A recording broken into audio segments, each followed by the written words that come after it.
Novels forever में खुशामदीद। आज के हमारे नावल का नाम है, मतलब आप लोग जानते ही हैं कि मैं नावल ऑलरेडी पढ़ रही हूँ। आज उसकी तीसरी एपिसोड है, तुमसे लगन लगी बाय शगुफ्ता कंवल। और होपफुली कि आप लोगों को ये नावल अच्छा लग रहा होगा। इसके अलावा नॉवेल्स बुक्स फॉरएवर पर भी मैं नावल अपलोड कर रही हूँ, तो वो भी आप लोग वहाँ जाकर देखिए। वो बहुत मज़े का नावल है, मुझे बहुत मज़ा आ रहा है उसको पढ़ते हुए, और यकीनन आप लोगों को भी सुनते हुए आएगा। और बुक्स फॉरएवर पर भी मैं कुछ ना कुछ अब अपलोड करूँगी इंशाल्लाह, क्योंकि अभी मेरे पास कुछ दिन है, टाइम है मेरे पास, तो मैं आप लोगों को मतलब टाइम प्रॉपर देना चाह रही हूँ। व्लॉगिंग तो मेरी छूट गई है, उसको अब मैं नहीं कर सकती, तो आप लोगों को ये मतलब नावल्स कंप्लीट करके देती हूँ। हो सकता है माला भी कुछ दिनों में स्टार्ट करूँ, लेकिन अभी मैं उसके बारे में कुछ कह नहीं सकती कि मुझे करना चाहिए नहीं करना चाहिए, या उसके लिए क्या स्ट्रेटजी होगी, क्योंकि मैं अपने चैनल्स पर नहीं कर सकती, क्योंकि वो निम्रा ने मना किया हुआ है। लेकिन कुछ ना कुछ जुगाड़ लगाते हैं, ठीक है। तो आइए जल्दी से स्टार्ट करते हैं इस नावल की तीसरी एपिसोड को बगैर किसी देर के। गजान भाई, आपको बेबे बुला रही हैं। रिमशा उसको पैगाम देकर बावर्ची खाने में चली गई। वो जो कि फारिग ही था, इसलिए उठकर उनके कमरे में आया। आपने बुलाया बेबे? हाँ, इधर आ, मुझे तुझसे बात करनी है, बेबे ने संजीदगी से कहा। वो उनके पास पलंग पर जा बैठा। अब जो मैं पूछूं मुझे सच सच बताना, एक लफ्ज़ भी झूठ नहीं बोलना। गजान ने उनकी संजीदगी को हैरत से देखा। जी पूछिए। तेरे वहाँ किसी से ताल्लुकात भी थे? वो सीधा मुद्दे पर आई। क्या मतलब? उसने नासमझी से उनको देखते हुए पूछा। मैंने सीधे स्वभाव से एक सवाल किया, मतलब की तो गुंजाइश ही नहीं निकलती। उनका लहजा सख्त हुआ। जाहिर है बेबे, मैं बचपन से हूँ वहाँ, तो लोगों से ताल्लुकात तो होंगे ना। उसे समझ नहीं आ रही थी कि उनको बैठे बिठाए हुआ क्या है जो वो यूँ तफ्तीश कर रही थी। और उनमें लड़कियाँ कितनी थी? होंगी कोई 2-4, उसने सादा से लहजे में जवाब दिया। उसके यूँ बिला झिझक जवाब देने पर बेबे शशदर रह गई। तो फिर ये सब क्या है? शानों के आगे पीछे क्यों फिर रहे हो? उन 2-4 से दिल नहीं भरा तुम्हारा? अब की बार उनके लहजे के साथ साथ चेहरे के तासुरात भी सख्त हुए। उसने चौंक कर उन्हें देखा, जो कच्चा चबाने वाली नज़रों से उसे देख रही थी। क्या हो गया बेबे, ऐसा रिएक्ट क्यों कर रही हैं? कोई बात हुई है क्या? तुम्हारा बाप तो बहुत शरीफ आदमी है, तुम किस पर चले गए हो गजान अली? हमारे ख़ानदान की तो 7 पुश्तों में ऐसा कोई मर्द नहीं हुआ जो यूँ गैर औरतों से ताल्लुकात रखे। मुझे अगर अंदाज़ा होता कि मेरे बेटे की नस्ल यूँ बिगड़ जाएगी, तो मैं तभी उसके बाहर जाने के फ़ैसले की मुखालफत कर देती। उन्होंने अफसोस से ठंडी आ भरी। बेबे क्या बोले जा रही हैं? क्या किया है मैंने? कुछ बताइए भी तो सही। वो तनक कर बोला। 2-4 औरतों से ताल्लुकात रखकर किस मासूमियत से पूछ रहा है कि मैंने क्या किया है? आफरीन है तुझ पर गजान अली। अब के वो जो दाढ़ी, तो वो उछल कर रह गया। चंद सेकंड्स उनके लफ्ज़ों पर गौर करने से जो उसे समझ आया, वो उसके होश उड़ाने को काफ़ी था। किसके ताल्लुकात? कहाँ के ताल्लुकात? खुदा का खौफ कर लें यार, मैं ऐसा आपको लगता हूँ? वो एकदम से चीखा। अभी तूने खुद अपने मुंह से एतराफ़ किया कि 2-4 लड़कियों से। बेबे, ताल्लुकात का मतलब था कि जान पहचान, बातचीत, या मतलब सलाम दुआ। वो जल्दी से उन्हें टोक गया। बेबे के हलक से बेख्तियार सुकून की सांस खारिज हुई। एक बात बताइए, ये बात आपके दिमाग में डाली किसने है? उसने किसी शुबे के तहत पूछा। कुछ दिन पहले शानो कह रही थी कि जो लड़के बाहर से आते हैं उनकी सहेलियाँ भी होती हैं। बेबे ने जवाब दिया। सहेलियाँ? उसने अचंभे से पूछा। अच्छा चल अब जा, मैं असर की नमाज़ अदा कर लूँ। बेबे मुतमईन हो गई थी, तो उन्हें अब नमाज का ख्याल आया। वो बुड़बड़ाता हुआ वहाँ से बाहर निकला। बावर्ची खाने के सामने से गुजरते हुए उसे रोशानी की आवाज़ सुनाई दी, जो रिमशा के साथ बातों में मसरूफ़ थी। वो आगे जाने की बजाय अंदर दाखिल हुआ। रोशानी दरवाजे की तरफ पुश्त किए चूल्हे की जानिब मुतवज्जह थी, और साथ साथ उससे बातें भी कर रही थी। रिमशा, ये लोग कब वापस जा रहे हैं? उसके सवाल पर गजान ने रिमशा को बाहर जाने का इशारा किया और ख़ुद चलता हुआ उसके पीछे आ खड़ा हुआ। मैंने कुछ पूछा है? जवाब ना पाकर उसने अपनी बात दोहराई। उससे क्या पूछ रही हो? सीधा मुझसे ही पूछ लो। रिमशा की बजाय गजान की आवाज़ अपने करीब सुनकर उसने गर्दन घुमाई तो उसे अपने पीछे खड़ा पाया। हम लोग नहीं जा रहे हैं, हमेशा के लिए यहीं शिफ्ट हो गए हैं, उसने डाइनिंग टेबल से सेब उठाते हुए बताया। क्यों? बेसाख्ता उसके लबों से फिसला। बस ऐसे ही, उसने कंधे झुकाए।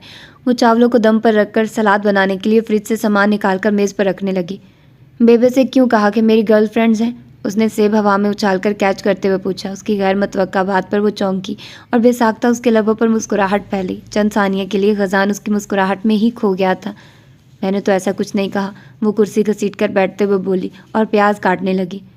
इस हरकत की वजह जान सकता हूँ? उसके सर्दो सपाट लहजे पर उसने एक झटके से सर उठाकर उसे देखा। उसकी आंखों से छलकते गुस्से पर वो हाथ में पकड़ी छुरी मेज़ पर पटकती उठकर उसके सामने आई। अपना ये गुस्सा, ये अंदाज मुझे मत दिखाया करो। उसकी आंखों में आंखें डालते हुए उसने चबा चबा कर कहा। वो जो उसका रद्द-ए-अमल जानने के लिए मसनूई गुस्सा दिखा रहा था, बेइख्तियार कहका लगाकर हंसा। अच्छा एक बात तो बताओ, कहीं कोई और बात तो नहीं है? कोई ख़ास बात? उसकी संजीदगी देखने लायक थी। कैसी बात? उसने नासमझी से उसे देखा। अमूमन बीवियां ऐसी बातें तभी करती हैं जब वो जेलस फील करती हैं। तो क्या मैं ये समझूं कि तुम्हें मुझसे मोहब्बत हो गई है, जो यूं बेबे से मेरी शिकायतें की हैं? उसने हाथ बढ़ाकर उसके चेहरे से बाल हटाते हुए नरमी से मुस्कुरा कर कहा। वो जो हैरानगी से उस गुल अफशानियाँ सुन रही थी, उसके लम्स पर करंट खाकर पीछे हटी और उसे घूरी से नवाजती बाहर की तरफ बढ़ी। अच्छा बात तो सुनो। उसने जल्दी से उसका हाथ पकड़कर उसे रोका। उसके गमगीन लहजे में जज्बों की आंच थी। रुशाने ने चौंक कर उसे देखा। वो होंठों पर तबस्सुम लिए वालहाना नज़रों से उसे देख रहा था। पहली बार रुशाने का दिल जोर से धड़का था। अच्छा बात तो सुनो ना। उसने जल्दी से उसका हाथ पकड़कर रोका। क्या कर रहे हो? हाथ छोड़ो। उसने सरस से नज़रें फेरी। उसके लहजे की लड़खड़ाहट से उसकी मुस्कुराहट गहरी हुई। जब तक मेरी बात नहीं सुनोगी तब तक तो हाथ नहीं छोड़ूंगा। अच्छा बोलो। उसने बावर्ची खाने के दरवाजे की तरफ देखते हुए जल्दी से कहा। उसके साथ वो हाथ छुड़वाने की मुसलसल सही कर रही थी, जो कि उसकी मजबूत गिरफ्त की वजह से मुमकिन नहीं थी। वैसे तुम तस्वीरों से भी ज़्यादा क्यूट हो। ये दिल कमबख्त ऐसे ही तो नहीं फिदा तुम पर। कुछ तो है जो पहली बार देखकर ही बगावत कर गया था। गज़ा ने उसके चेहरे पर फूंक मारते हुए उसका गाल खींचा। रुशाने की तो आंखें उसकी फ्रैंकनेस और की गई जुर्रत पर फैलकर कानों को जा लगने को थी। वो दंग सी आंखें फाड़े उसको देख रही थी। कहाँ जानती थी कि वो हानिया से क्लास और हौसला लेकर आया है। वो क्या कहते हैं, कुछ बात तो है तेरी बातों में, जो बात यहाँ तक आ पहुँची। हम दिल से गए, दिल तुम पे गया, और बात कहाँ तक जा पहुँची। वो मसरूर सा बोल रहा था और वो हैरत से गश खाने को थी। क्या हुआ सरकार, ऐसे क्यों आंखें फाड़ कर देख रही हो? कुछ गलत कह दिया क्या? उसके तासुरात का मतलब समझते हुए भी वो अनजान बना। वो एक झटके से पलटी और मेज़ पर रखी छुरी उठाकर उसके सामने की। हाथ छोड़ो मेरा। छुरी उसके चेहरे के पास ले जाते हुए उसने सख्ती से कहा। बौखलाने की बारी अब गजान की थी। पागल हो गई हो? मेरी जान लेनी है, हटाओ इसे। वो जल्दी से उसका हाथ छोड़ता छुरी परे करने लगा। कान खोल कर सुन लो, आइंदा अपना ये छछोरपन मुझ पर मत आजमाना। किसी दिन बहुत बुरी पेश आऊंगी। वो गुस्से से छुरी मेज़ पर फेंकती बाहर की तरफ बढ़ी। अच्छा ना, अब कुछ नहीं करता, एक कप चाय तो बना दो। उसने पीछे से आवाज़ लगाई, मगर वो नज़रअंदाज करती अपने कमरे में चली गई। वो भी सीटी बजाता उसके पीछे बावर्ची खाने से निकला। बेबे जो बाहर हॉल में रख के अपने तख्त पर बैठी थी, उन दोनों को यूं आगे पीछे निकलता देखकर मुस्कुराई। उनको देखकर गजान को शरारत सूझी और वो चेहरे पर 12 बजाता उनके पास आया। क्या हुआ, मुंह क्यों लटकाया हुआ है? बेबे ने उसे अपने पास तख्त पर बैठते देखकर पूछा। आपकी पोती को ज़रा एहसास नहीं है मेरे सर में शदीद दर्द था। मैंने चाय का कहा, मगर साफ जवाब दे गई कि खुद बना लो। एक तो चाय भी नहीं बना कर दी, दूसरा ऐसी ऐसी बातें सुनाई कि मैं बता नहीं सकता। अपनी तो किस्मत ही बुरी है। मुझे लगता है मेरी हर कोशिश फजूल जा रही है। अब मुझे वापस चले ही जाना चाहिए। उसने आखिर में ठंडी आ भरी और झट से उनकी गोद में सर रखकर वहीं सीधा लेट गया। बेबे तो उसके वापस जाने की बात सुनकर ही दहल गई थी। हाय हाय, इस लड़की का दिमाग ख़राब है। ये भी कोई बात हुई भला? ज़रा बुला उसे, उसका दिमाग तो मैं ठिकाने पर लाती हूँ। बेबे का जलाली रूप और रशाने की मतवक्का शामत का सोचकर गजान के चेहरे पर मुस्कुराहट आ गई, जिसको वो कमाल होशियारी से छुपा गया। निक कुड़िए, चल जा अपनी पुप्पू को बुला कर ला। उन्होंने पास से गुजरती हरीम को कहा और वो अच्छा कहकर ऊपर को भाग गई। अभी से कमरे में आए कुछ ही देर गुजरी थी कि हरीम ने उसे बेबे का पैगाम दिया। वो नीचे आई तो हॉल में ही बेबे गजान उनकी गोद में सर रखी लेटा मासूमियत के सारे रिकॉर्ड तोड़ रहा था। ना तू मुझे ये बता कि इतना पढ़ने लिखने का क्या फ़ायदा जब ये किताबें तुझे अकल ही नहीं दे सकी। उसको सीढ़ियाँ उतरते देखकर बेबे ने उसे आड़े हाथों लिया, जबकि रोशानी उनको नासमझी से देखने लगी। उसके तासुरात देखकर अपनी मुस्कुराहट छुपाने को गजान जल्दी से उनका दुपट्टा अपने मुंह पर रख गया। क्या हुआ बेबी, आज मेरे बजाय मेरी पढ़ाई क्यों ज़ेर अताब है? वो उनके पास आ खड़ी हुई। अरे अल्लाह ने तो शौहर को मजाजी खुदा तक कहा है। अगर सजदा करने की इजाज़त होती तो अल्लाह बीवी को शौहर को सजदा करने का हुक्म देता। उसके सामने ऊंची आवाज़ में बात तक करने की इजाज़त नहीं है। 16 जमातें पढ़ चुकी है, मगर मजाल है जो तुझे शौहर के दर्जे का पता हो। बेबे ने गुस्से और अफसोस के मिले जुले तासुर से उसे घर का पता है यार, जब शौहर होगा तो दर्जा भी दे दूंगी। उसने उकताहट से भरपूर जवाब दिया। नहीं तो क्या ये बुलौंगड़ा है? बेबे ने अपनी गोद में सर रखकर लेटे गजान की तरफ इशारा करते हुए तीखे लहजे में कहा। गजान ने एक झटके से दुपट्टा हटाकर उन्हें देखा। रिशान ने जो रिमोट उठाकर टीवी ऑन कर रही थी रुककर उन्हें देखने लगी और अगले ही लम्हे उसके हलक से जोरदार कहका बरामद हुआ। वो हंसते हंसते वहीं सोफे पर बैठ चुकी थी जबकि गजान सदमे से बेबे को देख रहा था। उसे उसकी शिकायत लगाना महंगा पड़ा था। आपने हर बार मुझे लाजमी रगेदना होता है। गजान खफकी से बेबे को देखते हुए बुड़बड़ाया। बिलोंगड़ा, लाइक सीरियसली बेबे? वो हंसने के साथ साथ उनकी बात भी दोहरा रही थी। उसके हंसने की आवाज़ें सुनकर रुमैसा भी अपने कमरे से निकल आई थी। गजान मदम से मुस्कुराहट से उसे देख रहा था, जिसकी आंखों से बेतहाशा हंसने की वजह से पानी बह रहा था। तो रुक ज़रा, मैं पूछती हूँ तुझे, बेबे कहते साथ ही अपना जूता उठाने को झुकी। उनको झुकते देख वो जल्दी से उठकर पीछे हटी। ओके सॉरी, आप बोलिए, क्या कह रही थी? मैं सुन रही हूँ। उसने मुंह पर उंगली रखते हुए संजीदा होने की कोशिश करनी चाहिए। हमारे ज़माने में तो औरतें सारी सारी रात शौहर के सरहाने पानी लिए खड़ी रहती थी, मगर मजाल है जो उफ कर जाएं। एक तुम हो जिससे इस बेचारे बच्चे ने चाय का कहा और तूने बजाय देने के इसको 100 बातें सुनाई। इतना भी ख्याल नहीं किया कि उसकी तबीयत ख़राब है। बेबे ने अपना लेक्चर वहीं से दोबारा शुरू किया। तौबा करे बेबे, झूठ बोल रहा है, कोई तबीयत ख़राब नहीं है, अच्छा खासा खड़ा था किचन में। उसने मुंह बनाते हुए सर झटका। मैं अभी तुझे क्या समझा रही हूँ कि शौहर से ज़बान दराजी नहीं करते, और तू किस धड़ल्ले से उसे झूठा कह रही है? शर्म तो तुझे ज़रा नहीं आती? बेबे बस चुप, खबरदार जो एक लफ्ज़ भी मुँह से निकाला। चल जा और इसके लिए चाय बना कर ला। उसके बोलने से पहले वो उसे टोक गई। उसका मुड़ चुके खासा खुशगवार हो चुका था, इसलिए वो सर हिलाती बावर्ची खाने की तरफ बढ़ गई। क्या हुआ था? ये हंस क्यों रही थी? रुमैसा ने मुस्कुराते हुए पूछा। यहाँ आओ, मैं बताती हूँ। बावर्ची खाने के दरवाजे पर खड़े होकर रुशाने ने हंसते हुए कहा तो वो उसके पीछे चली गई। ऐसे बेबे आपका इतना रोब है, इसको समझाना तो आपके बाएं हाथ का खेल है, तो आप क्यों नहीं समझाती इसे? गजान ने उन्हें देखते हुए पूछा। पुत्र, इसका रोला नहीं है। अगर बात सिर्फ इसकी होती तो मैं शाम को रुखसती करवा देती। अपनी माँ का भी तो रवैया देख। अपनी सोने जैसी धी को ऐसे ही किसी की नफरत में तो नहीं झोंक सकती ना। बेबे के लहजे में उसके लिए मोहब्बत ही मोहब्बत थी। माँ की तो मुझे समझ ही नहीं आ रही। मुझे हानिया मिली थी, वो बता रही थी कि माँ आजकल खाला को रिश्ते के लिए ज़ोर दे रही हैं। गजान आहिस्तगी से उन्हें सारी बात बताने लगा।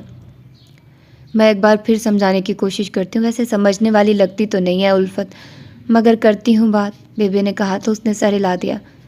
वो अपने ऑफिस में बैठी काम कर रही थी और गजान भी मुसलसल उसके रूम में चक्कर लगा रहा था। 1 बजने को था, मगर वो थी कि उठने का नाम ही नहीं ले रही थी। उसने दरवाज़ा खोलकर अंदर झांका तो उसे हनूज फाइल्स में गुम पाया। वो वापस मुड़ गया। अचानक से फायर अलार्म ज़ोर शोर से बजने लगा। वो हड़बड़ाकर फाइल्स वहीं फेंकती बाहर की जानिब भागी। सेल्स गर्ल्स और दीगर काम करने वाली लड़कियाँ भी बाहर दरवाजे पर खड़ी खौफजदा नज़रों से अंदर की तरफ देख रही थी। वो तेज़ तेज़ कदमों से बुटीक के स्टोर की तरफ जा रही थी, क्योंकि सामने का एरिया तो क्लियर था कि गजान आता दिखाई दिया। क्या हुआ गाजी, ये अलार्म क्यों बज रहा है? उसने परेशानी से पूछा। ये पहली बार था जो वो उसे उसका निक नाम लेकर बुला रही थी। उसके मुंह से अपने लिए गाजी नाम सुनकर उसके लब मुस्कुराहट में ढले। पता नहीं, मैं तो बाहर था। उसने कंधे उचकाए। वर्कर्स कहाँ हैं? वो स्टोर के पिछले हिस्से की तरफ बढ़ी। सब बाहर चले गए हैं। तुम रुको, मैं चेक करके आता हूँ। वो कहकर रुका नहीं और अंदर की जानिब बढ़ गया और वो वहीं खड़ी परेशानी से होंठ चबाने लगी। सब ठीक है, लगता है किसी खराबी के बायस अलार्म खुद ब खुद ऑन हो गया है, उसने वापस आकर बताया। रिलैक्स यार, कुछ नहीं हुआ, देखो सब ठीक है। कुछ हुआ है क्या? उसके चेहरे पर उड़ती हवाइयाँ देखकर गजान ने उसका हाथ थाम कर उसे तसल्ली दी। आर यू श्योर ना? उसने तशवीश से उसे देखा। हाँ बाबा, पक्का कुछ नहीं हुआ। आओ कहीं बाहर चलते हैं, तुम बेहतर फील करोगी। वो उसे लेकर बाहर आया और वहाँ खड़े वर्कर्स को सब ठीक है का इशारा करते हुए उन्हें अंदर जाने को कहा और उसे लिए गाड़ी की तरफ आया। फ्रंट सीट पर उसे बिठाकर खुद ड्राइविंग सीट पर आ बैठा। कहाँ जाना है? गाड़ी स्टार्ट करते हुए उसने पूछा। किसी करीबी रेस्टोरेंट चलो, लंच टाइम हो गया, उसने कहते हुए सीट की पूंछ से टेक लगाई और आंखें मूंद गई। अचानक हुई इस कार्रवाई पर जो धचका उसे लगा था, उसे नॉर्मल होने में कुछ देर तो लगनी थी। उसकी हालत देखते हुए गजान ने उसे बताना ही मुनासिब समझा। एक बात बताऊँ, माइंड तो नहीं करोगी? उसने गला खनख्वारते हुए बात शुरू की। अगर माइंड करने वाली बात हुई तो ज़रूर करूँगी, उसने उसी पोजीशन में बैठे बैठे उसे जवाब दिया। नहीं, तुम पहले वादा करो, गुस्सा भी नहीं करोगी और मारोगी तो बिल्कुल भी नहीं, उसने कहते साथ ही ना महसूस अंदाज में अपने इर्द की निगाहें दौड़ाई और उशाने का क्लच जो उसकी गोद से निकलकर सीट के नीचे गिरा हुआ था धीरे से झुककर उठाया और पिछली सीट पर उछाल दिया, गोया उसने उसी से इस पर हमला करना हो। चूँकि वो उसके पिछले सख्त रद्दअमल को देखा और झेल चुका था, सो उसने पहले ही हिफाजती इक़दामात करने चाहे। वो ताज्जुब से उसकी हरकतें देख रही थी। ओके बताओ। फायर अलार्म मैंने बजाया था। उसने एक ही सांस में एतराफ़ जुर्म किया। वो जो ये सोचे बैठी थी कि ज़रूर कोई ऊटपटांग बात करेगा, उसका एतराफ़ सुनकर एक झटके से सीधी हुई। क्यों? उसने आंखें फाड़कर उसे देखा। मुझे भूख लग रही थी, लंच करना था। उसने कंधे उचकाए। तो तुम पागल हो? उसकी हैरानगी अरूज पर थी। कह सकती हो, उसने बुरा मनाए बगैर कहा। ऐसे कौन करता है? पता है मैं कितना डर गई थी। तुम्हें अगर लंच ही करना था तो वैसे ही बोल देते या फिर चले जाते, मैंने मना थोड़ी करना था। उसने बरहमी से उसे देखा। देखो भाई, पहली बात कि मुझे लंच तुम्हारे साथ करना था, और दूसरी बात जो कि पहले ही बता चुका हूँ कि मेरे पास पैसे नहीं हैं। तनख्वाह मिलेगी तो सारे तुम्हारे कर्जे चुका दूंगा। फिलहाल गुजारा कर लो तुम। रेस्टोरेंट आ गया। वो उसकी बात काट कर गाड़ी रोकता जल्दी से बाहर निकला। वो हैरानगी से उसे देख रही थी। जवाब उसकी तरफ का दरवाज़ा खोले उसे बाहर आने का इशारा कर रहा था। वो नफ़ी में सर हिलाती बाहर निकली।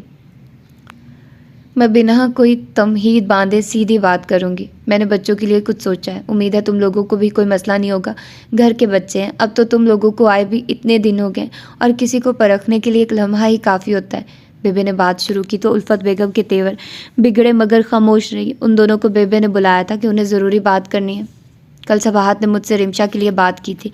मैंने उसे कहा कि उसकी माँ और बाप से बात करके ही कुछ बताऊंगी। और दूसरी बात, साद की भी अब पढ़ाई पूरी हो गई है। अब आगे उसकी मर्ज़ी है कि नौकरी करता है या ज़मीनें संभालता है। मगर मैं सोच रही थी कि अगर तुम दोनों को एतराज़ ना हो तो रुमैसा और साद का रिश्ता तय कर देते।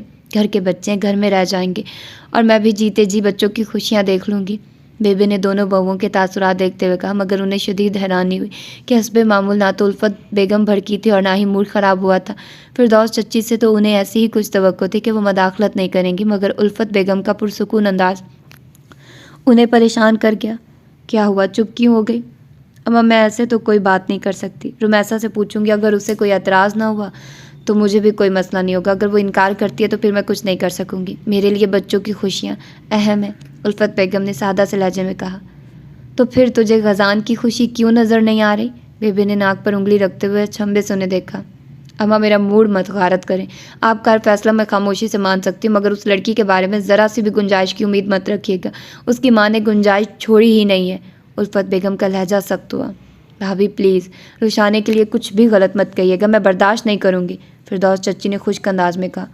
फिरदौस तू जा, मुझे उल्फत से कुछ बात करनी है। बेबे ने बात बिगड़ती देखकर उन्हें टोका तो वो उठकर बाहर चली गई। यहाँ इधर आ मेरे पास। बेबे ने उल्फत बेगम को बुलाया जो दीवार के पास रख के सोफे पर बैठी थी। अरे आना, शाबाश, आजा। बेबे ने उन्हें खफकी से खुद को देखता पाकर पचकारा तो वो उठकर उनके पास पलंग पर आ बैठी। देख, वो बात 25-30 साल पुरानी है। गलती किसी की भी नहीं थी। ये सब किस्मत के खेल होते हैं। तो इस बात को दिल में रखे किससे नफरत निभा रही है? ताहिरा का इंतकाल हुए 5 साल हो गए। मरे हुओं की गलतियां और गुनाह तो दुश्मन भी बख्श देते हैं। तो क्यों अब तक दिल में रखे हुए है? भूल क्यों नहीं जाती? बेबे ने नरमी से उन्हें समझाना चाहा। अम्मा, उस औरत ने मेरे भाई को ठुकराया था, जिसकी वजह से कितने ही साल जबरान भाई ने अजियत में गुजारे।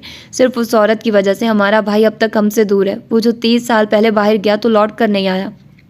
मुझे अपने भाई की तकलीफ़ भूलती नहीं है अम्मा, उल्फत बेगम ने नम लहजे में कहा। तो ज़रा गौर कर, इस सब का कसूरवार कौन है? तेरी माँ ने उसको क्या कुछ नहीं कहा था? कोई भी इज़्ज़तदार औरत वो सब सुनने के बाद दोबारा उस गली जाना पसंद नहीं करेगी जहाँ से उसे एक बार जिल्लत मिल चुकी हो। तुझे नहीं लगता वक्त का पहिया घूमकर एक बार फिर वहीं आ खड़ा है? बस लोग बदले हैं, हालात वही हैं। क्या खजान में तुझे तेरे भाई की छवि नज़र नहीं आती? क्या शानों में ताहिरा की झलक नहीं दिखाई देती? क्या तू अपनी माँ का किरदार नहीं निभा रही? अगर आज तेरी जली कटी बातों से तंग आकर शानों पीछे हट जाती है तो इस सब का नतीजा तुझसे बेहतर कौन जानता है? क्या गाजी तुझसे दूर नहीं हो जाएगा? पहले भाई के लिए तड़प रही है, फिर बेटे की शक्ल देखने से भी जाएगी। पहले भी खसारा तेरा हुआ और अब भी तेरा ही होगा। बेबे ने उन्हें आईना दिखाया। उनकी बातों में काफ़ी हद तक सच्चाई थी जो वो भी समझ रही थी, मगर अपने दिल का क्या करती? जो नफ़रत और अदावत वो इतने अरसे से पाले हुए थी वो इतनी आसानी से तो धुलने वाली नहीं थी। वो पढ़ी लिखी सुलझी हुई बच्ची है, अपना खाती कमाती है, शक्लो सूरत की भी सोहनी है, और क्या चाहिए तुझे? मैंने देखा वो तेरी अक्सर कड़वी कसीली बातें नज़रअंदाज कर जाती है, और इस सब से हट कर कभी अपने बेटे की शक्ल देखना। तो कैसी माँ है जो अपनी बेजा जिद और अना में बेटे की खुशियाँ छीन रही है? अपने दिल में गुंजाइश पैदा कर, वरना ताहिरा की तरह शानो भी किसी और के साथ ज़िंदगी गुजार ही लेगी, मगर जिब्रान की तरह गाजी यूँ बिखरेगा कि तू जोड़ नहीं पाएगी। बेबे ने उन्हें रसान से समझाया। मैं ये नहीं कह रही कि तू अभी जाकर उसे गले से लगा ले। थोड़ा सा सोच, माजी में जो हुआ उसको तराजू में रख कर एक जैसा हिसाब कर। अगर इंसाफ से काम लेगी तो गलतियों का पलड़ा तुम्हारी तरफ वाला ही भारी रहेगा। खुद एहतसाबी करेगी तो बड़ी बड़ी उलझनें सुलझ जाएंगी। वैसे भी तुझे ये सब जचता नहीं है। तेरा और ताहिरा का रिश्ता बहुत से दूसरे रिश्तों से हट कर था। चच्चा ज़ात तो थी ही, मगर बहनों जैसी सहेली थी तेरी। बहुत से साल तुम दोनों ने इकट्ठे गुजारे। सहेलियों की औलाद तो अपनी ही औलाद की तरह अजीज़ होती है। तो फिर तेरा दिल कैसे मानता है जब तू उससे सख्ती से बात करती है?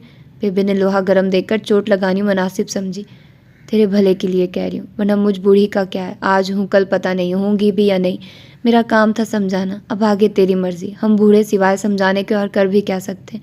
तुम लोग खैर से खुद बड़े समझदार हो, मगर एक बार ठंडे दिल से सोचना ज़रूर।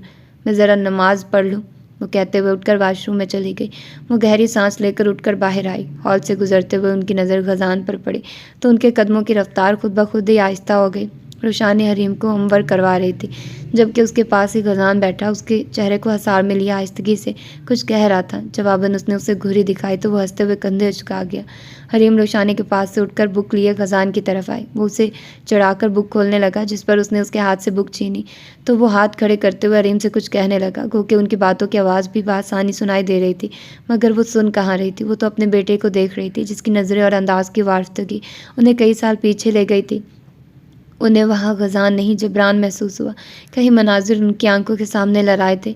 क्या हुआ ताईजान, आप यहाँ क्यों खड़ी हैं? रिमशा की आवाज़ पर वो माजी के झरोकों से बाहर आई। रुशाने और गजान ने चौंक कर उन्हें देखा। मामा आइए ना, वहाँ क्यों खड़ी हैं? गजान ने उन्हें पुकारा। रुशाने एक नज़र उन्हें देखकर दोबारा हरीम के साथ मसरूफ़ हो चुकी थी। नहीं, मुझे कुछ काम है, वो कहकर रुकी नहीं थी। मामा प्लीज़ ना, वो उनकी पूछ देखते हुए बुड़बड़ाया। तुम मुझे अच्छे से जानते हो, जिस काम की ठालू करके रहता हूँ इसमें भी कामयाब हो जाऊंगा। गजान ने मुस्कुराते हुए फ़ोन एक कान से दूसरे पर मुंतकिल किया। वो इस वक्त रुशाने के ऑफिस में बैठा हुआ था। वो फातिमा के बुलाने पर स्टोर की तरफ गई हुई थी। काफ़ी देर गुजरने के बाद भी जब वो वापस न आई तो वो भी उठकर बाहर जाने लगा कि लंदन से उसकी दोस्त फहीम की कॉल आई तो वो वहीं बैठकर उससे बातें करने में मसरूफ़ हो गया। चूँकि सारी बात उसके इल्म में थी, इसलिए वो उससे रुशाने के बारे में पूछ रहा था। भाभी क्या कहती है? फहीम ने दिलचस्पी से पूछा। फिलहाल तो घूरियाँ और झिड़कें ही सुनने को मिलती हैं। उसकी आंखों के सामने उसका खूनख्वार चेहरा घूमा। मुझे लगता है तुम्हें कहती कि बद्दुआ लगी है। बेचारी कितना ख्वार हुई है तेरे पीछे। अभी परसों भी तुम्हारा पूछ रही थी, अब तुझे यूँ उनके पीछे जलील होता देखकर एक बात तो समझ आ गई कि इंसान दुनिया में ही देकर जाता है। दूसरी जानिब से फहीम ने कहका लगाया। यार, इसे मैंने शुरू में ही समझाया था कि मैं मैरिड हूँ, इसके बावजूद वो बाज नहीं आई, तो इसमें मेरी कहाँ गलती है? अब की बार गजान ने संजीदगी से कहा। ये दिल के मामले होते हैं, तुम्हें कहाँ समझ आएंगे? फहीम ने आ भरी। आहें भरने से बेहतर नहीं कि तुम उसे प्रपोज कर दो? गजान ने मुस्कुराते हुए कहा। मैं प्रपोज कर दूं? वो जब भी मिलती है तुम्हारे कसीदे पढ़ती है, तुम्हारी हर अपडेट यूँ लेती है जैसे रुशाने नहीं वो तुम्हारी बीवी, और तुम मुझे उसे प्रपोज करने का मशवरा दे रहे हो? फहीम ने जल कर कहा। इतने में रुशाने कमरे में दाखिल हुई और हाथ में पकड़ी फाइल मेज़ पर रखते हुए मोबाइल देखने लगी। देखो कहती, तुम समझने की कोशिश करो, हम अच्छे दोस्तों की तरह रह सकते हैं। गजान के दिल में जाने क्या समाई कि वो जो उसे देखकर कॉल बंद करने लगा था जल्दी से बोल उठा। रुशाने ने एक झटके से सर उठाकर उसे देखा। कहती, नहीं मैं फ़हीम हूँ, ये एकदम से तुम्हें क्या हुआ है? फ़हीम ने हैरत से पूछा। मैं जानता हूँ तुम मुझसे मोहब्बत करती हो, और यकीन करो कहती, मैं बहुत कदर करता हूँ तुम्हारी मोहब्बत की, मगर जैसा तुम चाहती हो वैसा हरगिज़ नहीं कर सकता। गजाने की नक्कियों से उसे देखते हुए संजीदगी की हद की। रुशाने के चेहरे के तासुरात तेज़ी से बिगड़े, पेशानी पर ढेरों बल नमूदार हुए। ओ हेलो, क्या हो गया? कौन कहती? कौन सी मोहब्बत? एकदम से दिमाग उल्ट गया है क्या? फ़हीम जलाया। गजान दोनों की हालत देखते हुए हंसी छुपाने को सर झुका गया, मगर ज़बान अभी भी पूरी रफ्तार से चल रही थी। आई नो, मोहब्बत पर किसी का बस नहीं चलता। अच्छा ठीक है, तुम परेशान मत हो, मैं कुछ दिनों तक वापस आता हूँ तो तुम्हारे पास चक्कर लगाऊंगा, मगर प्लीज़ तुम अभी सैड मत हो। मुझे बिल्कुल भी अच्छा नहीं लग रहा तुम्हारा यूँ उदास होना। और इससे पहले वो बात मुकम्मल करता एकदम से उसके हाथ से फ़ोन खींचा गया। उसने हड़बड़ाकर सर उठाया तो वो गुस्से से सुर्ख चेहरा लिए उसके सर पे खड़ी थी। तुम यहाँ जॉब करने आए हो या बिछड़ी महबूबा की दिलजोई करने के लिए? ये मेरा ऑफिस है, कोई डेटिंग पॉइंट नहीं कि तुम यूँ सुकून से बैठकर अपनी गर्लफ्रेंड को तसल्लियाँ दे रहे हो। अगर इतनी ही याद आ रही है तो उसके पास क्यों नहीं चले जाते? बिना नंबर देखे वो फ़ोन काटकर मेज़ पर पटकते हुए चबा चबा कर बोली। वो हैरत से उसे देख रहा था। उसने तो महज उसे तपाने के लिए बात शुरू की थी, मगर वो इतनी संजीदा हो जाएगी ये उसके वहमो गुमान में भी ना था। उसके तासुरात से साफ लग रहा था कि अगर कैथी उसके सामने होती तो उसका कुछ ना कुछ कर चुकी होती। वो मुस्कुराता हुआ उठ खड़ा हुआ। कहती कहती है कि उसे मुझसे मोहब्बत है, मगर मैं किसी भी लड़की से बात करूं उसे फ़र्क नहीं पड़ता। बल्कि जब मैंने उसे बताया कि मैं मैरिड हूं तो उसने कंधे झुकाकर कहा, सो व्हाट। और अब आते हैं मेरी बीवी की तरफ, जो कहती है कि उसे मुझसे कुछ लेना देना नहीं है, मेरे होने ना होने से फ़र्क नहीं पड़ता। मगर ये गुस्सा, ये अंदाज़, ये अदा तो खालिस बीवियों वाली है। नहीं यार, तुम गलत कहती हो, फ़र्क तो पड़ा है और अच्छा खासा पड़ा है। मेज़ पर से पेपर वेट उठाकर हवा में उछालते हुए उसने आम से लहजे में कहा, मतलब? रुशान होंकपन की अमली तस्वीर बनी खड़ी थी। मतलब ये कि सरकार जाली सो रहे हैं, यानी फीलिंग स्पेशल। वो उसकी आंखों में झांकते हुए दिलकशी से मुस्कुराया। रुशान सुन सी रह गई। एक मज़े की बात बताऊं? फ़ोन पर कहती नहीं फ़हीम था, उस बेचारी की इतनी जुर्रत नहीं है कि वो इस मौजू पर खुलकर मुझसे बात कर सके। ये तो मैंने तुम्हारा रिएक्शन देखने के लिए ऐसे बात कर दी और मुझे मेरे सारे सवालात के जवाब मिल गए। Thank you. उसके चेहरे पर झूलती लिट खींचकर वो मुस्कुराता हुआ सरशार सा बाहर निकल गया कि अब उसका मंजर से गायब होना ही मुनासिब था। रुशान साकित सी करीब बंद दरवाजे को देख रही थी। एकदम से उसे क्या हो गया था जो वो यूँ बिहेव कर गई? अभी 2 दिन पहले ही तो उसने आनिया के पूछने पर उसे कहा था कि उसकी बला से वो जिसके साथ भी रहे उससे फ़र्क नहीं पड़ता, तो अब किसी लड़की के साथ महज बात करता देखकर क्यों उसका दिमाग घूम गया था? उसे क्यों इतना गुस्सा आ गया था? इस क्यों का जो जवाब उसका दिल और दिमाग उसे दे रहा था वो सुनना नहीं चाह रही थी। वो अपना सर थाम कर रह गई। साथ तुम्हारी यूनी तो ख़त्म हो गई है, अब आगे क्या करने का इरादा है? उसने रिमोट से चैनल बदलते हुए उससे पूछा। उसे दोपहर में ही बेबे ने बताया था कि इजहार और उल्फत ने रुमैसा के लिए हाँ कर दिए, तो वो उसे एक बार बात कर ले ताकि उन्हें तसल्ली हो जाए। ये ज़मीनों का काम तो मुझसे नहीं होता। मैंने तो अपना कोई काम शुरू करने का सोचा है, मगर मुझे अभी ये भी मुमकिन नहीं लग रहा। कल आगा जान और बाबा बात कर रहे थे कि पिछली बार की तरह इस बार भी फसल से कुछ खास आमदनी नहीं हुई, तो अब सरमाए के लिए मेरा उनसे बात करना ही फजूल है।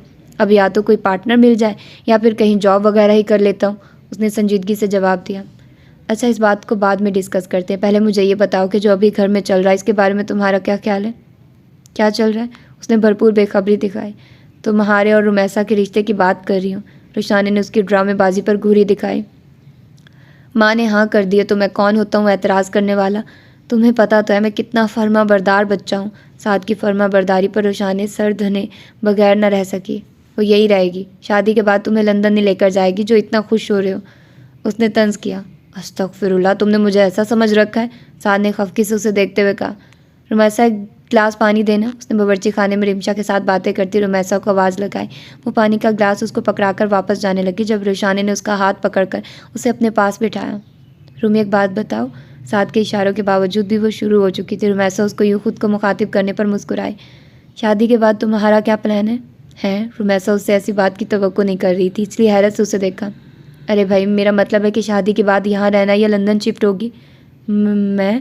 वो साद के सामने उसके इतने डायरेक्ट सवाल पर गड़बड़ा गई। अरे तुम शर्मा रही हो, मगर किससे? वो पूरी तरह शरारत पर आमादा थी। मैं आती हूँ। उसने उठना चाह के रुशान ने उसका बाजू पकड़े उसे रोक गई। अरे बैठो तो, हम लोग कज़न्स ही तो हैं, हमसे क्या शर्माना? हंसते हुए उसने साद को देखा जो गहरी मुस्कुराहट लिए उन्हें ही देख रहा था। तुम्हारी मंगनी का ड्रेस मैं डिज़ाइन करवाऊंगी, शहर के सबसे बड़े ड्रेस डिज़ाइनर से। तुम्हें एतराज़ तो नहीं होगा ना? रुशान हद दर्जा एक्साइटेड हो चुकी थी। बिल्कुल भी नहीं, मगर मैं किसी और से नहीं, तुमसे करवाऊंगी। मेरी तो आंखों के सामने अभी तक वो ब्राइडल ड्रेसेस घूम रहे हैं जो तुम्हारे स्टोर में पड़े हैं। मैसा ड्रेस के नाम पर शर्म और लिहाज हत्ता के साथ की मौजूदगी तक भूल गई थी। रुशाने की मुस्कुराहट सिमटी। मैं नहीं कर रही, पिछली बार भी ताईजान ने बहुत बातें सुनाई थी, मैं भी टेम्पर लूज़ कर जाती हूँ।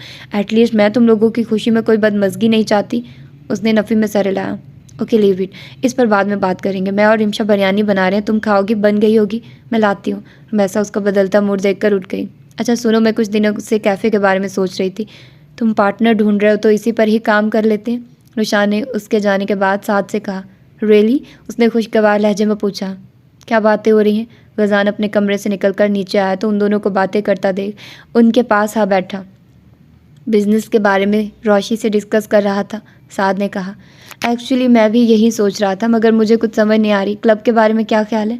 गजान ने दोनों को देखते हुए पूछा। मेरा नहीं ख्याल कि ये ज़्यादा चल सकेगा।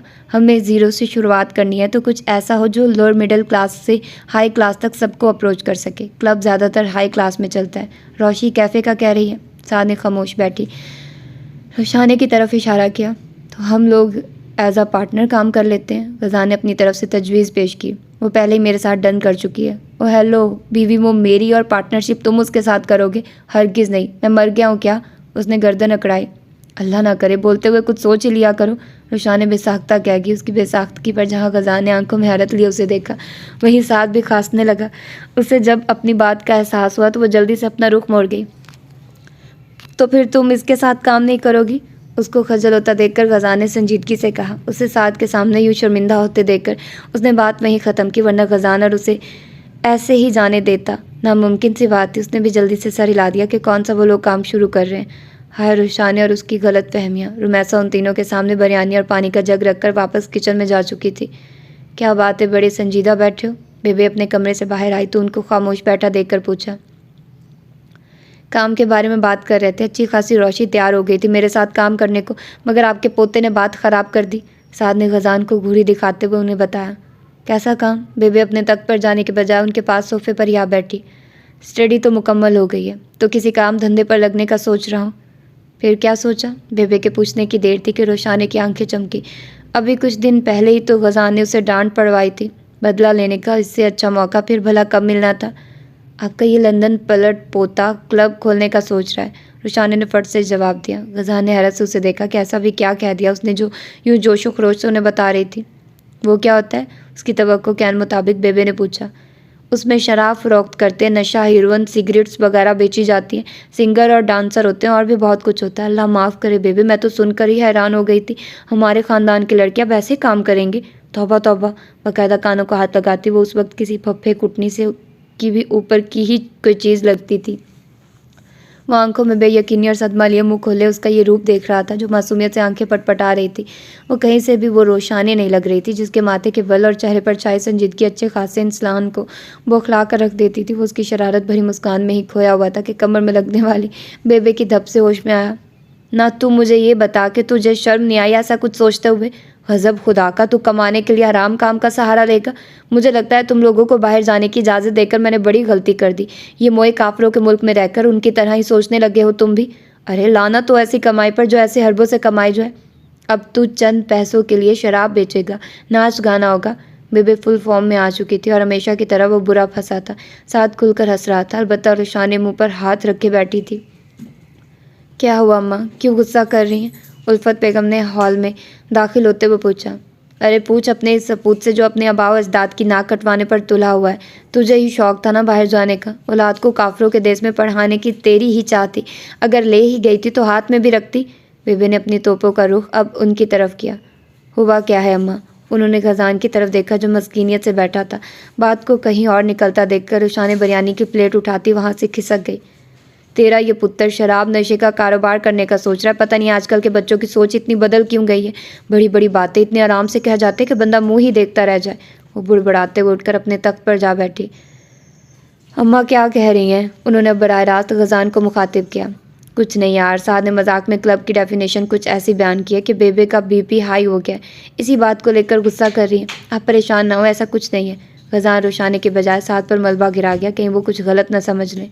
हद है, तुम लोग जानते हो उन्हें फिर भी शुरू हो जाते हो। मुस्कुराती उनके पास ही बैठ के। मुझे तुम्हारा हर इल्ज़ाम, हर सितम, हर शरारत मंजूर है, बस शर्त यह है कि तुम यूं ही मुस्कुराती रहो। उसने टाइप करके मैसेज उसके नंबर पर भेजा। मैसेज की बिप पर उसने प्लेट रखकर मोबाइल देखा तो उसका मैसेज देखकर एक बार मुस्कुराई और फिर माथे पर हाथ मारती मोबाइल रखकर प्लेट उठाकर खाने में मसरूफ़ हो गई।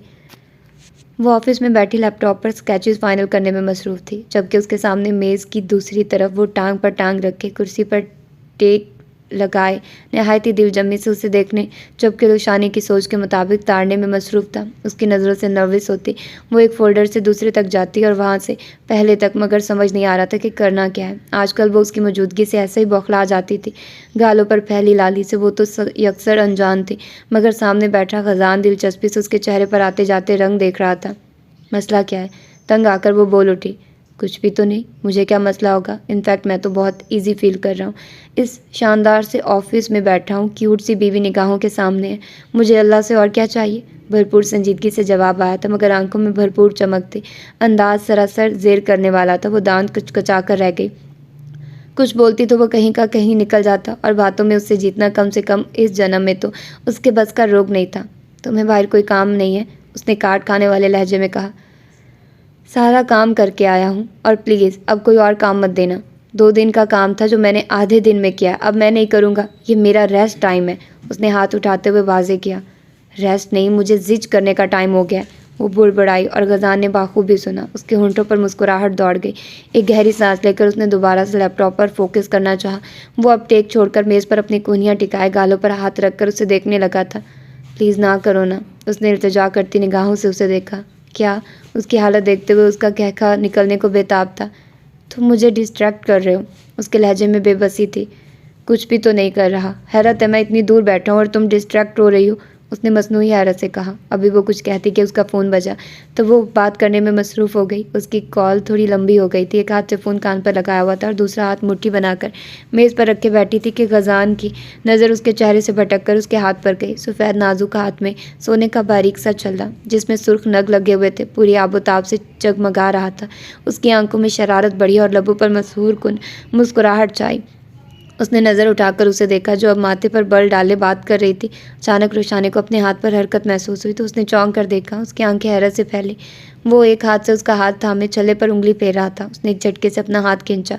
उसे खा जाने वाली नज़रों से देखते हुए खटाक से फ़ोन बंद करते हुए उठकर उसकी तरफ आई। उठो यहाँ से।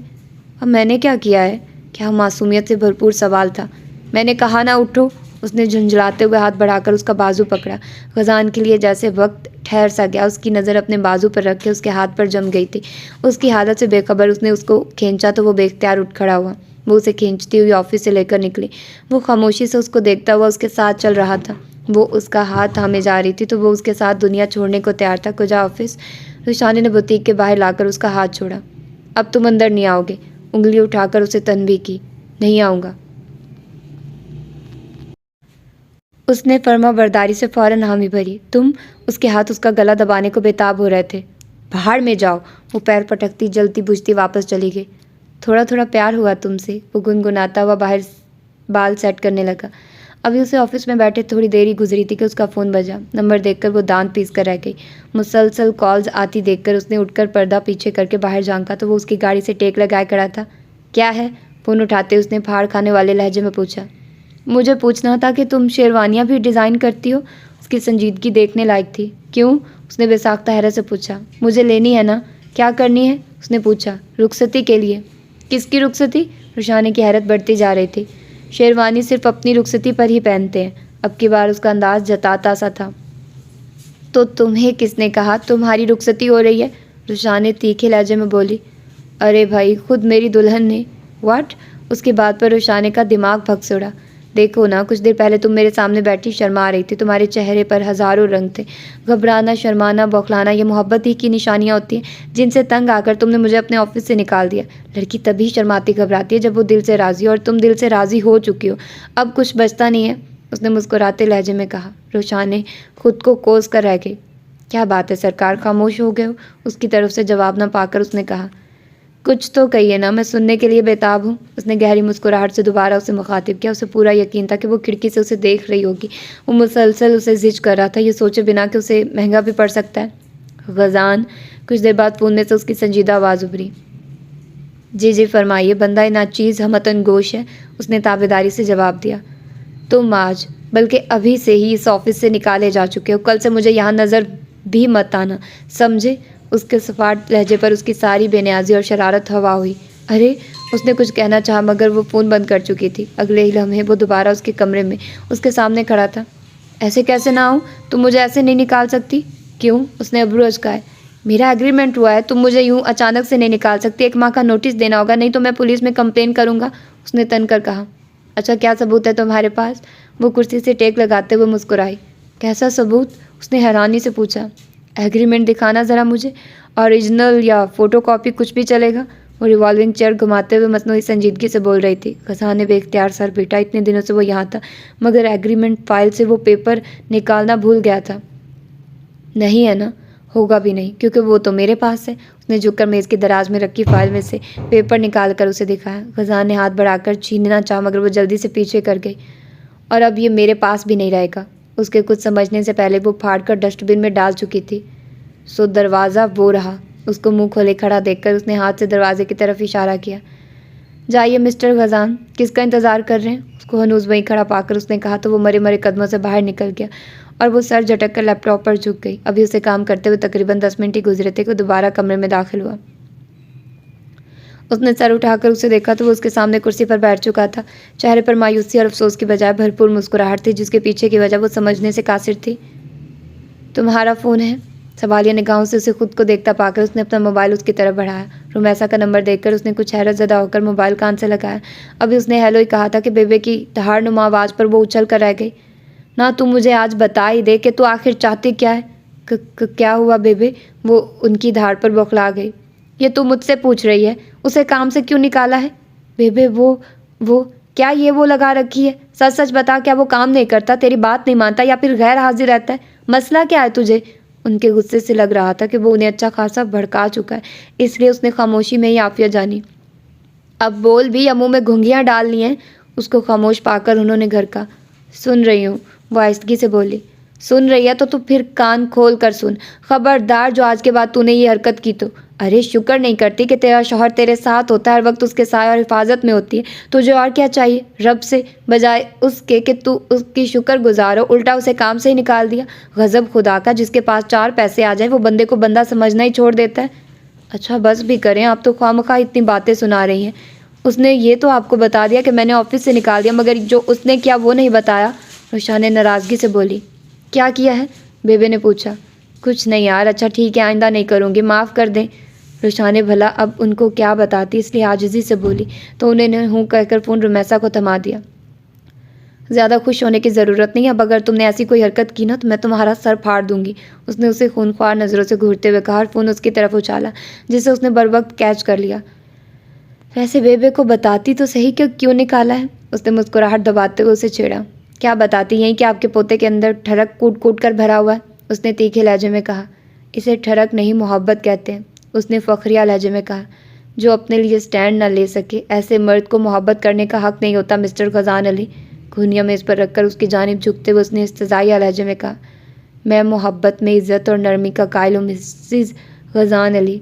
माँ मेरी जन्नत है और बीवी मेरी रूह का मकीन, मेरा लिबास है। ना तो मैं अपनी जन्नत नाराज़ कर सकता हूँ और ना ही अपनी रूह से दस्तबरदार हो सकता हूँ। माँ को नाराज़ करूँगा तो दुनिया आखिरत में रुसवा होऊंगा, और बीवी रूठ गई तो समझो सांस से रूठ गई। बस इसीलिए खामोश हूँ, वरना। मतानत और संजीदगी से बोल रहा था, जिससे वो अच्छी खासी मुतासिर नज़र आ रही थी। उसे मुकम्मल तवज्जो से अपनी बात सुनते देखकर उसकी आंखें शरारत उद आई। वरना क्या? उसको खामोश देखकर उसने हैरानगी से पूछा। वरना मेरी ये एक थप्पड़ की मार हो तुम, सीधी होती नज़र भी नहीं आओगी। उसने अपना दायां हाथ उसे दिखाते हुए संजीदगी की इंतहा की। उसकी जानिब से फौरी रद्द अमल ना पाकर वो समझ गया कि वो उसकी बात को समझने की कोशिश कर रही है। तुम मुझ पर हाथ उठाओगे? वो एकदम से चीखी तो वो कहका लगाते हुए कानों पर हाथ रख गया। निकलो यहाँ से। उसको मुसलसल हंसता देखकर वो तब गई। अभी के अभी उठो, वरना मैं तुम्हारा सर फाड़ दूंगी। पेपर वेट उठाकर उसे दिखाते हुए उसने वार्न किया। Okay okay, I am sorry. उसने हाथ खड़े किए। बाहर जाओ अभी के अभी, उसने चबा चबा कर कहा। अच्छा जा रहा हूँ, रिलैक्स, उसने उठते हुए कहा और झट से बाहर निकल गया। मजाल है जो ये बंदा अपने बारे में थोड़ी सी ही मेरी राय बदल जाने दे। वो बंद दरवाजे को देखते हुए बुड़बुड़ा कर रह गई। अस्सलाम वालेकुम, कैसी हो रोशी? तारा ने उसके गले लगते हुए पूछा। वालेकुम अस्सलाम, मैं तो ठीक हूँ, तुम बताओ कैसी हो? इस बार ज़्यादा दिन नहीं लगा दिए, रुशाने ने मुस्कुराते हुए पूछा। अम्मा एक तो मुझे ज़बरदस्ती इतने दिन पहले ले गई, ऊपर से डटकर काम भी करवाया, उसने बुरा सा मुँह बनाते हुए जवाब दिया। हाँ भाई, कहाँ तुम यहाँ ऐश करती थी और कहाँ तुम्हें काम करना पड़ गया। खैर ये बताओ, शादी खैर खैरियत से निबट गई? कैसे रहे फंक्शन? फंक्शन तो बहुत अच्छे गुजरे और मैंने तुम सबको बहुत याद किया, ख़ास तौर पर तुम्हें, उसने मोहब्बत से कहा। हाँ मिस, तो मैंने भी तुम्हें किया। चलो अब एक काम करो, मेरी हील्स और कपड़े वापस अलमारी में रख दो, बहुत शोखियाँ मार ली हैं, रुशाने ने खासी संजीदगी से कहा। ना भाई, अभी अगले हफ्ते मेरी चच्चाजाद की शादी है और मैंने तब क्या पहनना है? यकीन करो सारी लड़कियां देख देख कर हैरान हो रही थी कि इतने प्यारे जोड़े। दुल्हन से ज़्यादा तो मुझे देख रही थी, इसलिए अभी मुझे दूसरी शादी भुगता लेने दो, रख दूंगी। बल्कि मैं क्या सोच रही थी कि तुम्हारा वो गुलाबी रंग का जोड़ा भी ले जाऊंगी। कसम से क्या लगूंगी मैं उसमें। तारा चश्मे तसव्वुर में खुद को पहन कर चलता हुआ तसव्वुर करते हुए बोली। तुम एक काम क्यों नहीं करती, सारे निकाल कर ले जाओ ना, ऊपर नीचे पहन लेना, उसने दांत पीसे। हाँ ये ठीक है, मैं 2-2 घंटे बाद बदल लूँगी, उसने बुरा मनाए बगैर कहा। अच्छा अब अपनी रूटीन पर आ जाओ, मेरा सारा कमरा बिखरा पड़ा है, कल रिमशा और रुमैसा ने समेटते समेटते मज़ीद बिखेर दिया, तो ज़रा सेट कर दो। इसके अलावा मुझे चाय का कप बना के दे दो, बहुत दिन हो गए तुम्हारे हाथ की चाय पिए हुए। अभी लाती हूँ। वो चुटकी बजाते हुए बावर्ची खाने की तरफ चली गई। कुछ देर बाद ही वो गर्म चाय का भाप उड़ाता कप उसके सामने रखकर जा चुकी थी। उसको कमरा सेट करते करते 2 घंटे से भी ऊपर का वक्त लग गया था। या अल्लाह, रोशी कमरे की क्या हालत बना रखी थी। जगह जगह रैपर और मट्टी तो ऐसे पड़ी थी कि जैसे पिकनिक मनाते रहो। मजाल है जो अलमारी में एक भी कपड़ा ढंग से रखा। ऐसे कौन करता है यार, मेरी तो कमर ही जवाब दे गई। वो कमर पर हाथ रख के कराहती हुई उसके पास आ बैठी। हरीम की तबीयत खराब थी तो उसने स्कूल से 2-3 छुट्टियां की हैं। आगे समझ जाओ, उसने मुस्कुराते हुए जवाब दिया। अच्छा सुन, मुझे ना तुमसे एक बात करनी है। मैं नहीं सुन रही। रुशान ने उसका चेहरा देखकर ही समझ गई थी कि क्या बात करनी है। ए सुन तो, उसके साफ जवाब पर वो खिसिया सी गई। बेटा तुम भूल जाओ, वो हाथ उठाकर कहती वहाँ से उठ गई। ऐसे कैसे भूल जाऊँ, वो हाथ नचाकर कहती बावर्ची खाने में चली गई। मामा मुझे आपको कुछ बताना है। हानिया ने किसी रिसाले की वर्क गर्दानी में मसरूफ़ तहमीना बेगम को मुखातिब किया। हाँ कहो, मैं सुन रही हूँ। आपको पता है मैं उल्फत खाला की बहू से मिली हूँ। अच्छा फिर कैसी है और तुम कहाँ मिली उससे? तहमीना बेगम ने अपके रिसाला एक तरफ रखते हुए दिलचस्पी से पूछा। बहुत अच्छी है, और मैं ही नहीं आप भी मिल चुकी हैं, उसने मुस्कुराते हुए बताया। मैं? भला कब? उन्होंने हैरत से पूछा। आप उसको अच्छे से जानती हैं, घर भी आती रहती है, ज़रा गेस करें। हानिया ने सस्पेंस क्रिएट करना चाहा। बता भी दो, क्या पहेलियाँ बुझवा रही हो? उन्होंने उसे आंखें दिखाई। रोशी। व्हाट? रोशी? अपनी रोशी? वो हैरत से तकरीबन चिल्लाई। जी अपनी रोशी। हानिया उनकी हालत पर बेख्तियार हंसती। रुशान ताहिरा की बेटी है, वो बुड़बुड़ाई। कौन ताहिरा? हानिया ने सवालिया निगाहों से उन्हें देखा, मगर वो जैसे किसी और ही दुनिया में चली गई थी। मम्मा क्या हो गया, कहाँ खो गई? हानिया ने उनका बाजू पकड़कर हिलाया। रोशी ताहिरा की बेटी हानिया, मैं इतने सालों से उस बच्ची को जानती हूँ मगर आज तक पहचान ही नहीं पाई। तभी जब भी मिलती थी अपनी अपनी सी लगती थी। तहमीना बेगम खोए खोए अंदाज में बोल रही थी। ये ताहिरा कौन है? हानिया ने पूछा। हमारी कज़न थी, चचाजाद बहन। मैंने तो सारी ज़िंदगी उनकी शक्ल तक नहीं देखी, ना कभी उनके घर गए ना कभी मिले। और तो और पिछले 3-4 सालों से रोशी को जानते हम लोग, मगर यही नहीं पता कि आपकी रिश्तेदार हैं। और आप कह रही हैं कि चचाजाद बहन थी। ये कैसी बहन थी? हानिया की हैरत दीदनी थी। बस बेटा कुछ रंजिशें बन गई थी जिसकी वजह से हम लोग एक दूसरे से दूर हो गए, वरना ऐसा रिश्ता नहीं था कि ऐसे भुलाया जाता। उन्होंने आह भरी। क्या मतलब? उसने उलझ कर पूछा। तुम्हारे जिब्रान मामू और ताहिरा यानी रोशी की माँ पसंद करते थे एक दूसरे को, मगर अम्मा को ये बात पसंद नहीं आई थी। उन्हें कहीं ना कहीं डर था कि कहीं वो अपना बेटा ना खो दे। उनको लगता था कि जो लड़के अपनी पसंद से शादी करते हैं वो बाद में अपनी फैमिली को भूल जाते हैं। बस इस छोटी सी बात में आकर उन्होंने ताहिरा को बहुत बातें सुनाई, उसके किरदार को भी निशाना बनाया, जिसकी वजह से ताहिरा पीछे हट गई। गो के बाद में अम्मा ने चच्ची से बात भी की रिश्ते के हवाले से, मगर ताहिरा ने मना कर दिया और ज़िद और अना में आकर आपी के देवर अनवार भाई के रिश्ते के लिए हामी भर ली, जिसकी वजह से जिब्रान भाई बहुत हर्ट हुए। कई साल अम्मा से नाराज़ रहे, फिर उनके इमोशनल करने पर शादी करके बाहर चले गए और लौट कर नहीं आए। इसी बात को लेकर आपी ताहिरा से नाराज़ रही हैं और गज़ान का रिश्ता भी नहीं रखना चाह रही। हालांकि इस सब में ताहिरा की गलती नहीं थी, ज़्यादती तो अम्मा ने की थी। उन्होंने तफसीलन बताया। तो जब गज़ान का निकाह हो रहा था तब खाला कहाँ थी? हानिया ने मुंह बनाया। तब भी आपी ने बहुत वावेला किया था, मगर बेबे ने उन्हें धमकाया कि वो इजहार भाई को बाहर जाने की इजाज़त नहीं देगी, तो मजबूरन उन्हें खामोश होना पड़ा। तो अब फिर? हानिया ने तशवीश से पूछा। मैं आपी से बात करूंगी, मगर मुझे नहीं लगता वो कुछ भी समझने को तैयार होंगी। अच्छा खैर तुम परेशान मत हो, अल्लाह सब बेहतर करेगा। तहमीना बेगम उसको परेशान देखकर उसका गाल थपथपाती उठ गई। तुम्हारे बाल कितने रूखे फीके हो गए, तेल लगा दूँ? तारा ने उसके बाल छूकर मोहब्बत से पूछा। असर के बाद वो सब हॉल में बैठे हुए थे। मासी और तारा के आ जाने से फिरदौस, चच्ची और इमशा बावर्ची खाने से फारिग हो चुकी थी, इसलिए हॉल में बैठी हुई थी। उल्फत बेगम भी वहीं मौजूद थी और हैरानगी से तारा को कब से रुशाने के आगे पीछे फिरता देख रही थी। नहीं, उसने सपाट लहजे में जवाब दिया। चाय पियोगी? नहीं। कुछ खाओगी? मैं बना दूँ? निहारी, चावल, कढ़ाई, गोश्त और खीर बना दो, रुशाने ने लापरवाही से कहा। इतना सब कैसे बनाऊंगी? उसने आंखें फाड़ी। ये तो पूछने से पहले सोचना चाहिए था, उसने कंधे उचकाए। अच्छा सुन ना, मैंने सफाई करते हुए तेरी अलमारी में एक फ़्रॉक देखी है, मुझे वो लेनी है, बस बारात पर पहनूंगी। उसको भाव न देते देखकर वो सीधा मुद्दे पर आई। हैं? कौन सी फ़्रॉक? मेरी अलमारी में तो ऐसा कोई ड्रेस नहीं पड़ा जो बारात पर पहना जा सके। उसने गर्दन घुमाकर उसे देखा। मैं लाती हूँ। वो सरपट कमरे की जानिब दौड़ी और कुछ ही देर में वापस आई तो उसके हाथ में एक सफ़ेद रंग का शॉपर था। उसके अंदर से जो ड्रेस बरामद हुआ उसे देखकर बेख्तियार रुशान ने माथे पर हाथ मारा। ये तुम्हें कहाँ से मिला? इसको मैंने कहाँ कहाँ नहीं ढूंढा। तुम्हारी अलमारी में सबसे निचले खाने में पड़ा था, तारन ने ड्रेस अपने साथ लगाते हुए कहा। तो मैं रख लूँ? तारन ने उसे देखते हुए पूछा। ज़रा पहले इसकी प्राइस देखो, फिर अपनी शक्ल देखो और ईमान से बताओ कि इस शक्ल पर ये सूट करेगा। रुशाने ने उसे चुराने के घर से कहा। अब उसकी नज़र पड़ गई थी और उसने मांग लिया तो इनकार का सवाल ही नहीं पैदा होता था कि बकौल बेबे के कि वो उनके घर काम करती हैं, रहती हैं। उनकी ज़रूरियात का ख्याल रखना उनका फ़र्ज़ है।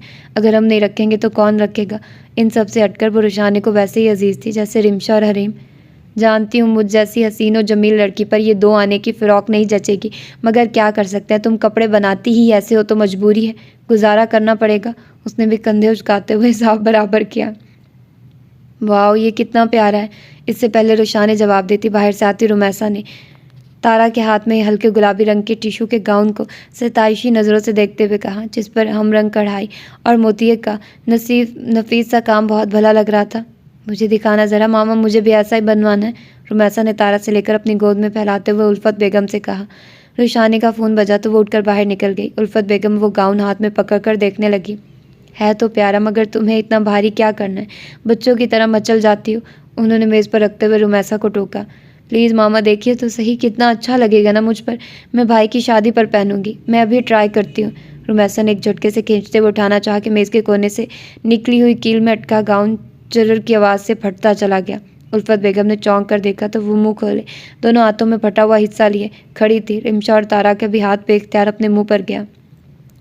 फिरदौस चच्ची चूँकि बेबे के साथ बातों में मगन थी तो उस तरह पीठ होने की वजह से देख न पाई। तारा, हरीम कहाँ है? कब से दिखाई नहीं दी? रुशाने ने अंदर आते हुए पूछा। ध्यान मोबाइल में था, इसलिए रुमैसा के हाथ में मौजूद गाउन का हश्र न देख सकी। रुमैसा ने ज़ोर से अपनी आंखें मींची। खजान साहब के साथ जाते हुए देखा था मैंने, तारा ने जवाब दिया और सर हिलाकर सोफे पर जा बैठी। अच्छा सुनो, ये गाउन ज़रा एहतियात से इस्तेमाल करना, बहुत नाजुक कपड़ा है। ज़रा से सख्त हाथ से भी ख़राब हो जाएगा, फिर कस्टमर शिकायत करते हैं। रेंट वाली ड्रेसेस में था, शायद किसी ने वापस किया तो मैं गलती से घर ही ले आई। वापस आकर मुझे याद करवा देना, मैं बुटीक ले जाऊंगी। 1-2 बार बुकिंग ऑर्डर आ चुका है, मगर मुझे मिला नहीं। रुशाने मोबाइल पर उंगलियां चलाते हुए तारा को हिदायत दे रही थी और वो दोनों आपस में शारेबाजी में मसरूफ़ थी कि उसे बताए कौन। रोशी, रुमैसा ने तारा के इनकार पर चारों न चार खुद ही उसे मुखातिब किया। उसने सर उठाए बगैर जवाब दिया। मैंने जानबूझकर नहीं किया, सॉरी। क्या जानबूझकर नहीं किया? ये गाउन फट गया। उसने गाउन उसके सामने करते हुए मरे मरे अंदाज में जवाब दिया। अच्छा। उसका अंदाज खासा मसरूफ़ था। कुछ देर पहले फ़ोन पर उसके एक रेगुलर कस्टमर ने उससे न्यू कलेक्शन के डिज़ाइन्स मांगे थे तो वो उसे वहीं भेजने में मसरूफ़ थी, इसलिए ध्यान न दे सकी वो क्या कह रही है। यार रोशी, सुन तो लो मैं क्या कह रही हूँ। चंदा, बस 1 मिनट। उसके नरम लहजे पर रुमैसा की आंखों में नमी उभरी कि जब वो देखेगी कि उसका कितना नुकसान कर चुकी है तो कैसा रिएक्शन होगा। वो लब काट कर रह गई। परेशान ना हो, कुछ नहीं कहेंगी। मैं और हरीम उनका इससे भी बड़ा बड़ा नुकसान कर चुकी हैं। रिमशा ने उसकी हालत देखते हुए उसे तसल्ली दी। हाँ बोलो, क्या? उसने यूं ही सर उठाया तो भौंकची रह गई। रुमैसा दोनों हाथों से थामी गाउन की फटी हुई साइड उसके सामने की उसे दिखा रही थी। सच्ची मैंने जानबूझकर नहीं किया, बाय मिस्टेक हो गया, सॉरी। उसकी आंखों में बेयकीनी देखकर रुमैसा जल्दी से बोली। फिरदौस चच्ची ने यूं ही पलट कर देखा और दोबारा से बेबे की तरफ मतवज्जे हो गई कि कौन सा पहली बार था। न जाने हरीम और रिमशा कितनी बार उसका मटेरियल, डेटा, स्केचेस के फोल्डर, यहाँ तक के फाइनल किए हुए स्केचेस तक उड़ा चुकी थी। कुछ देर पहले तक तो ये ठीक ठाक था, फिर ये अचानक से तकरीबकारी कैसे? वो इस्तजाब से उसे देख रही थी जो रोने की तैयारी किए खड़ी थी।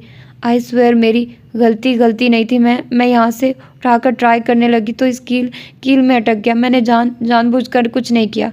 उस खुद को घुरता पाकर वो भराई आवाज़ में सफाई देने लगी।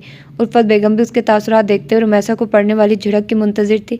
उसकी रूहान सी सूरत देखते हुए उसने चेहरे पर हाथ फेर कर खुद को कुछ भी सख्त कहने से और गहरी सांस लेकर उसे देखा जो मुजरिमों की तरह सर झुकाए खड़ी थी। अब ये किसको चाहिए? मुझे बस शादी निपटानी है, इसके बाद वापस कर दूंगी। तारा उसकी संजीदगी देखते हुए बोली। उल्फत बेगम ने हैरानी से उसे देखा जिसके चेहरे से लग रहा था कि वो खुद को कुछ सख्त कहने से बामुश्किल रोके हुए है। मैं ले लूँगी, रुमैसा जल्दी से बोल उठी। तारा, ये गाउन सुबह अकीला बुआ के यहाँ भिजवा देना, वो कवर करके सिलाई कर देंगी। तुम फंक्शन के बाद रूमी को दे देना। वो कहते हुए उठ गई। मेरी बेटी अब मुलाजमों की उतरन पहनेगी। अभी उसने पहली सीढ़ी पर ही कदम रखा था कि उल्फत बेगम की करख्त और हकारत में डूबी आवाज़ ने उसके कदम रोके। वो मुड़ी तो उसकी नज़र तारा पर पड़ी जो सर झुकाए खड़ी थी, मगर चेहरा हद तक के एहसास से सुर्ख पड़ रहा था। मैं आपसे पहले भी कह चुकी हूँ कि हमारे लिए ये मुलाजिम नहीं है। मैंने जब से होद संभाला तो मासी को इस घर में पाया। मेरे लिए ये मेरी माँ जैसी हैं और तारा मेरी बहन और बेस्ट फ्रेंड है, इसलिए आप प्लीज़ इस बात को जहन में रख कर बोला करें। अच्छा, अगर ऐसी ही मोहब्बत है तो उसको शादी के लिए 2-4 जोड़े दिलवा क्यों नहीं देती? क्यों इतनी मिन्नतें करवा रही हो? उल्फत बेगम ने चुपते लहजे में कहा। रुशाने की नज़र बेबे पर गई तो उन्होंने नफ़ी में सर हिलाया, गोया उसको ना बोलने की ताकीद की हो। जैसे आपकी मर्ज़ी, वो बेतासुर लहजे में कहती जीने ऊपर चढ़ती अपने कमरे में चली गई। ये देख रही है इसे? जवाब देना तक तो गवारा नहीं करती। उल्फत बेगम ने मुड़कर बेबे से शिकायत की। अगर जवाब देती तो फिर तूने कहना था कि ज़बान दराजी करके गई है। मैंने तुझे कहा था कि अपना दिल नरम कर, मगर तू उससे वही रवैया रखे हुए है। पता नहीं कब समझ आएगी तुझे। बेबे ने उल्टा उन्हें ही लेताड़ा तो वो सर झटक कर रुख फेर गई। वो हाथ मुंह धोकर वॉशरूम से बाहर निकली तो सामने ही तारा उसकी अलमारी खोले खड़ी थी। सुबह के लिए मेरा ग्रीन ड्रेस इस्त्री कर देना, तारा को इस्त्री का कहती वो तौलिया स्टैंड पर लटकाकर जैसे ही पलटी तो बेड पर पड़े अपने कपड़े देखकर चौंकी। तुम तो कह रही थी कि अभी तुम्हें कज़न की शादी पर जाना है, तो फिर ये वापस क्यों ले आई हो? वो कहती जल्दी से उसकी जानिब आई। मैं तुमसे कुछ पूछ रही हूँ। उसे खामोशी से कपड़े हैंगर पर लटकाते देखकर वो दोबारा बोली, मगर वो बिना कोई जवाब दिए और बिना उसकी तरफ देखे अपने काम में मगन रही। कुछ देर बाद वो अलमारी बंद करके जब पलटी तो रुशाने उसके पीछे ही खड़ी थी। आपके कपड़े और जूते मैंने अलमारी में रख दिए और ज्वेलरी भी बॉक्स में डाल दी है। अच्छे से चेक कर लीजिएगा, अगर कोई चीज़ ख़राब होगी हो तो माफ़ कर देना। अगर चाहो तो मैं वैसी ही लाकर आपको दे दूँगी। वो कहकर फ़ौरन कमरे से बाहर निकल गई। वो जो मुंह खोले उसे देख रही थी। उसके बाहर निकलने से होश में आई। ये पागल वागल हो गई है क्या? वो माथे पर हाथ मारते हुए बुड़बुड़ाई। तारा बात सुनो। वो उसको पुकारती हुई तेज़ी से कमरे से बाहर निकली, मगर तब तक वो नीचे जा चुकी थी। हद हो गई है, बेइज्जती मेरी हुई है और दिल पर ये ले गई है। वो खुद से बातें करती नीचे जाने के लिए बढ़ी। रोशी यहाँ आना, तुम्हें कुछ दिखाना है। इससे पहले वो बावर्ची खाने में उसके पीछे जाती। डाइनिंग टेबल पर बैठी रुमैसा ने उसे रोक लिया। ये देखो और बताओ मुझे कि इन 2 बैग्स में से ज़्यादा अच्छा कौन सा है? उसने अपना मोबाइल उसके सामने करते हुए पूछा। तुम्हें हर वक्त शॉपिंग की ही सूझी रहती है, कभी कुछ और भी कर लिया करो। उसने उसके हाथ से मोबाइल पकड़ते हुए कहा। मासी उन दोनों के चाय के मग उनके सामने रखकर हॉल में बैठी बेबे, फिरदौस, चच्ची और उल्फत बेगम को चाय सर्व करने लगी। मंगनी करवा तो रही हूँ, उससे ज़्यादा क्या करूँ? उसने शरारत से आंख दबाई और मग उठाकर चाय पीने रुमैसा रुमैसा की बात पर रुशाने मुस्कुराते हुए सर झटककर चाय और मोबाइल की तरफ मतवज्जे हो गई। अभी कुछ ही पल गुजरे थे कि उसके दिमाग में कोई ख्याल आया तो उसने चौंक कर सर उठाकर रुमैसा को देखा। वो भी उसे ही देख रही थी। रुशाने की मुस्कुराहट गहरी हुई। क्या हुआ? ऐसे क्या देख रही हो? उसको खुद को यूँ देखता पाकर रुमैसा ने हैरत से पूछा। कुछ सोच रही हूँ या शायद समझने की कोशिश कर रही हूँ। रुशाने चाय का मग उठाते हुए बोली। मतलब यही कि बिहाइंड द सीन क्या चल रहा है? उसने जांचती नज़रों से उसे देखते हुए कहा। हैं? रुमैसा हैरान हुई। मुझे ऐसा क्यों लग रहा है कि अंधे के पैर तले खुशकिस्मती से बेड़ आ गया है? हैं अंधा बटेर, ये क्या बोल रही हो? मैं समझ नहीं पा रही। रुमैसा ने उलझ कर पूछा। रुशाने मेज़ पर मग रखकर उसकी तरफ मुड़ी। उसने हॉल में देखा तो सामने उल्फत बेगम और फिरदौस चच्ची कुछ बात कर रही थी, मगर उल्फत बेगम का सारा ध्यान उन्हीं पर था। वो नागवारी से उन दोनों को बातें करता देख रही थी। वो एक हाथ मेज़ पर रखकर रुमैसा की तरफ झुकी। मुझे ये अरेंज से ज़्यादा लव एंगेजमेंट लग रही है। उसने उसके कान में सरगोशी की। क्या मतलब? उसने बौखलाते हुए उठना चाहा। तुम्हारी ये उड़ी रंगत गवाह है कि बात वही है जो मैं समझी हूँ। बताओ, ऐसा ही है ना? उसको वापस चेयर पर बिठाते हुए उसने कहा। ज़रा मुझे तफसील बताओ, कब से चल रहा है ये सब? प्लीज़ मामा को मत बताना, उनके मूड का कुछ पता नहीं चलता। मैं तुम्हें बाद में सारी बात बताऊंगी। उसने मलतजी निगाहों से उसे देखते हुए कहा। अभी वो मुस्कुराते हुए उसे ही देख रही थी कि हरीम फुप्पो करती सीढ़ियाँ उतरती दिखाई दी और उसके पीछे ही रिमशा भी तेज़ी से नीचे आ रही थी। हरीम सीढ़ियाँ उतरकर भागती उसकी टांगों से जा लिपटी। धक्का लगने से रुशाने रुमैसा पर जा गिरी और उसके हाथ में पकड़ा चाय का मग छूट कर कुछ चाय रुमैसा की गोद में और कुछ हाथ पर गिरी। उसके चीखने से रुशाने जल्दी से पीछे हटी।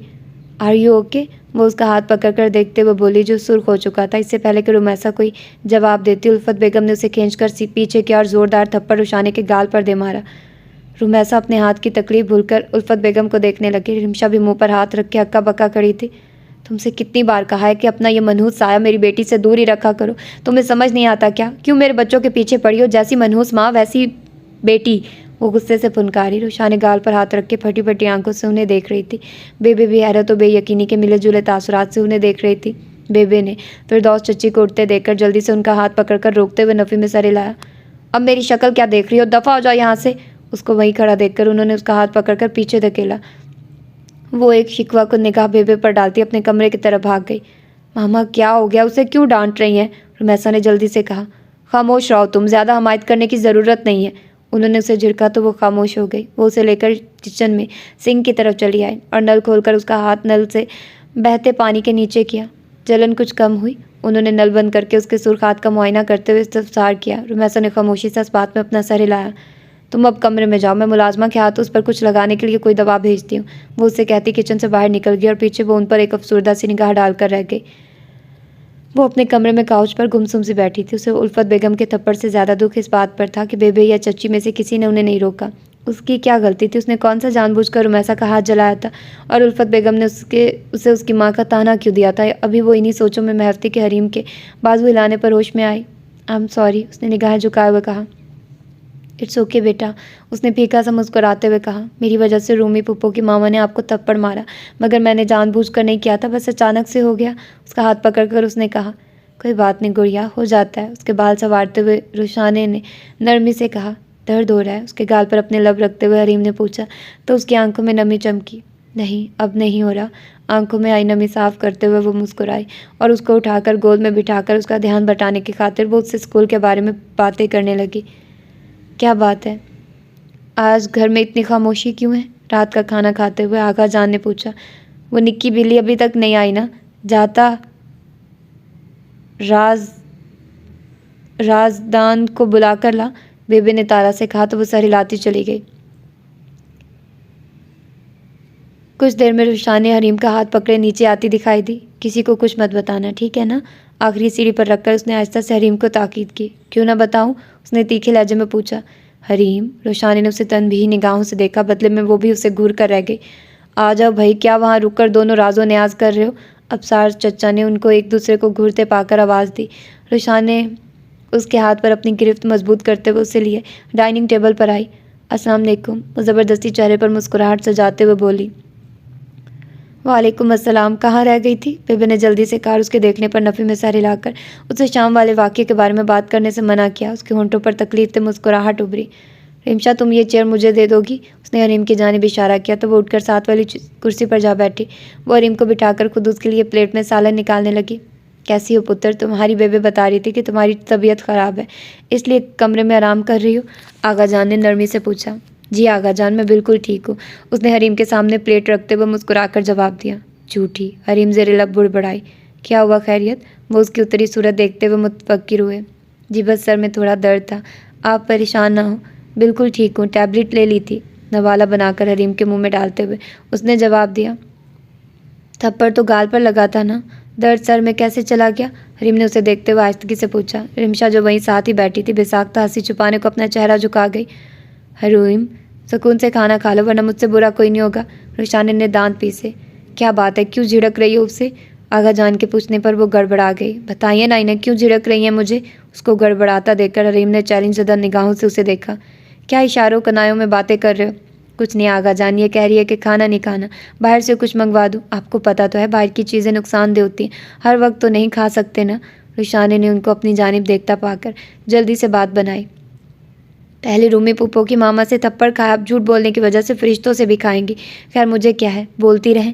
वो मुंह बिगाड़ कर बुड़बुड़ाती हुई उसके हाथ से पानी का ग्लास लेकर पीने लगी। उसका मुंह बंद होते देखकर उसने सुख का सांस लिया। आपकी चाय और हरीम का दूध, तारा ने साइड टेबल पर ट्रे रखते हुए कहा तो रुशाने ने चौंक कर उसे देखा जो संजीदगी से ग्लास उठाकर हरीम की तरफ बढ़ा रही थी। तुम नाराज़ हो मुझसे? वो हरीम को ग्लास पकड़ाकर कमरे से बाहर जा रही थी कि रुशाने की आवाज़ पर रुकी। नहीं तो मैं भला किसी से क्यों नाराज़ होने लगी? उसने बेतासुर लहजे में कहा। मैं कब से किसी में आने लगी हूँ? रुशान ने जो साइड टेबल पर रखा चाय का मग उठा रही थी वहीं रखती उठकर उसके पास आए। जब से मैं अपनी औकात में आई। तुम मुझसे ऐसे क्यों बिहेव कर रही हो? मैंने तो तुम्हें कुछ नहीं कहा। मैं कोई बदतमीज़ी नहीं कर रही हूँ, फिर भी आपको बुरा लगे तो माजरत चाहती हूँ। शट अप तारा, उसके बेगाना अंदाज पर वो झुलाई। अगर आपको कोई काम है तो बताइए, बावर्ची खाने में बर्तन पड़े हैं और भी बहुत से काम है मुझे। उसकी बात को नज़रअंदाज करते हुए तारा ने कहा। बकवास बंद करो अपनी, क्या ड्रामा लगा रखा है? वापस अपनी औकात पर आ जाओ वरना मुझसे बुरा कोई नहीं होगा। उसको उन्हीं तेवरों में खड़ा देखकर वो घर आई। औकात में ही तो आई हूँ रोशानी बीबी, वरना तो अपनी हैसियत और औकात को भूल ही चुकी थी, जो कि मेरी सबसे बड़ी गलती थी। खुद को इस घर के मुलाजिम की बजाय फ़र्द समझ बैठी थी। तुम क्यों ऐसी बातें कर रही हो? हम लोग दोस्त हैं, क्या हमारी दोस्ती इतनी कमज़ोर है जो किसी के कुछ भी कहने से ख़त्म हो जाएगी? दोस्त नहीं रोशानी बीबी, नौकर बस नौकर होता है। चाहे वो मालिक के कितना ही करीब हो, रहता वो कम हैसियत ही है। कीमती जोड़ा पहन लेने से उसकी हैसियत बदल नहीं जाती। दुनिया वालों के लिए वो मुलाजिम ही होता है। और वैसे भी मालिक और मुलाजिम में वफादारी का रिश्ता तो हो सकता है, दोस्ती का नहीं। उसने संजीदगी से जवाब दिया।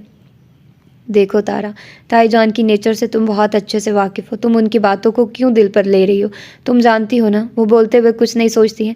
मुझे वो कितनी बार बातें सुना चुकी हैं, और अभी कुछ देर पहले तो वो अपने हाथ का नमूना भी दिखा चुकी हैं, और तब भी उन्होंने मुझ पर ही तंज किया था। ये बात तुम भी जानती हो। उनका मकसद मुझे ही तकलीफ़ देना था, वरना तुमसे उनकी क्या दुश्मनी। उसका हाथ थाम कर रुशाने ने तहम्मुल से कहा, वरना उसके यूँ रुशाने बीबी कहने पर उसका दिल चाह रहा था कि उसके हाथ से ट्रे पकड़कर उसके सर में दे मारे।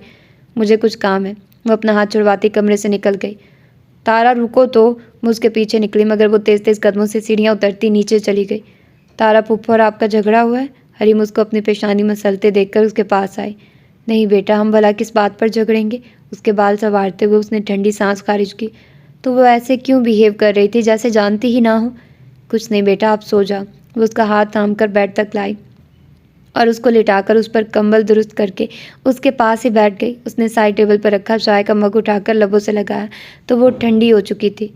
तुम यही रहो, मैं चाय बनाकर लाती हूँ। बाहर नहीं आना, बहुत ठंड हो रही है, बीमार पड़ जाओगी।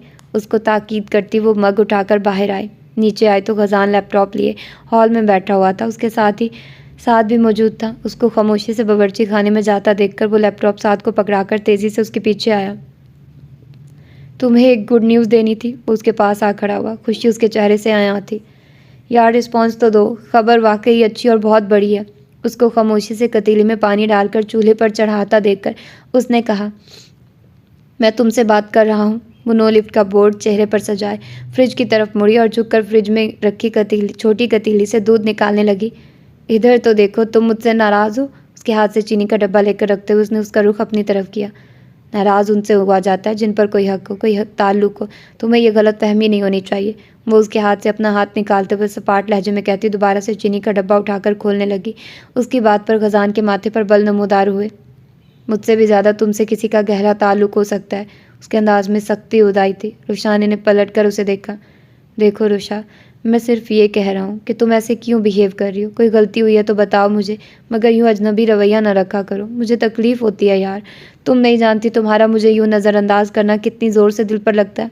उसको अपनी जानिब देखता पाकर उसने वजाहत दी। और मेरी तकलीफ़ का क्या?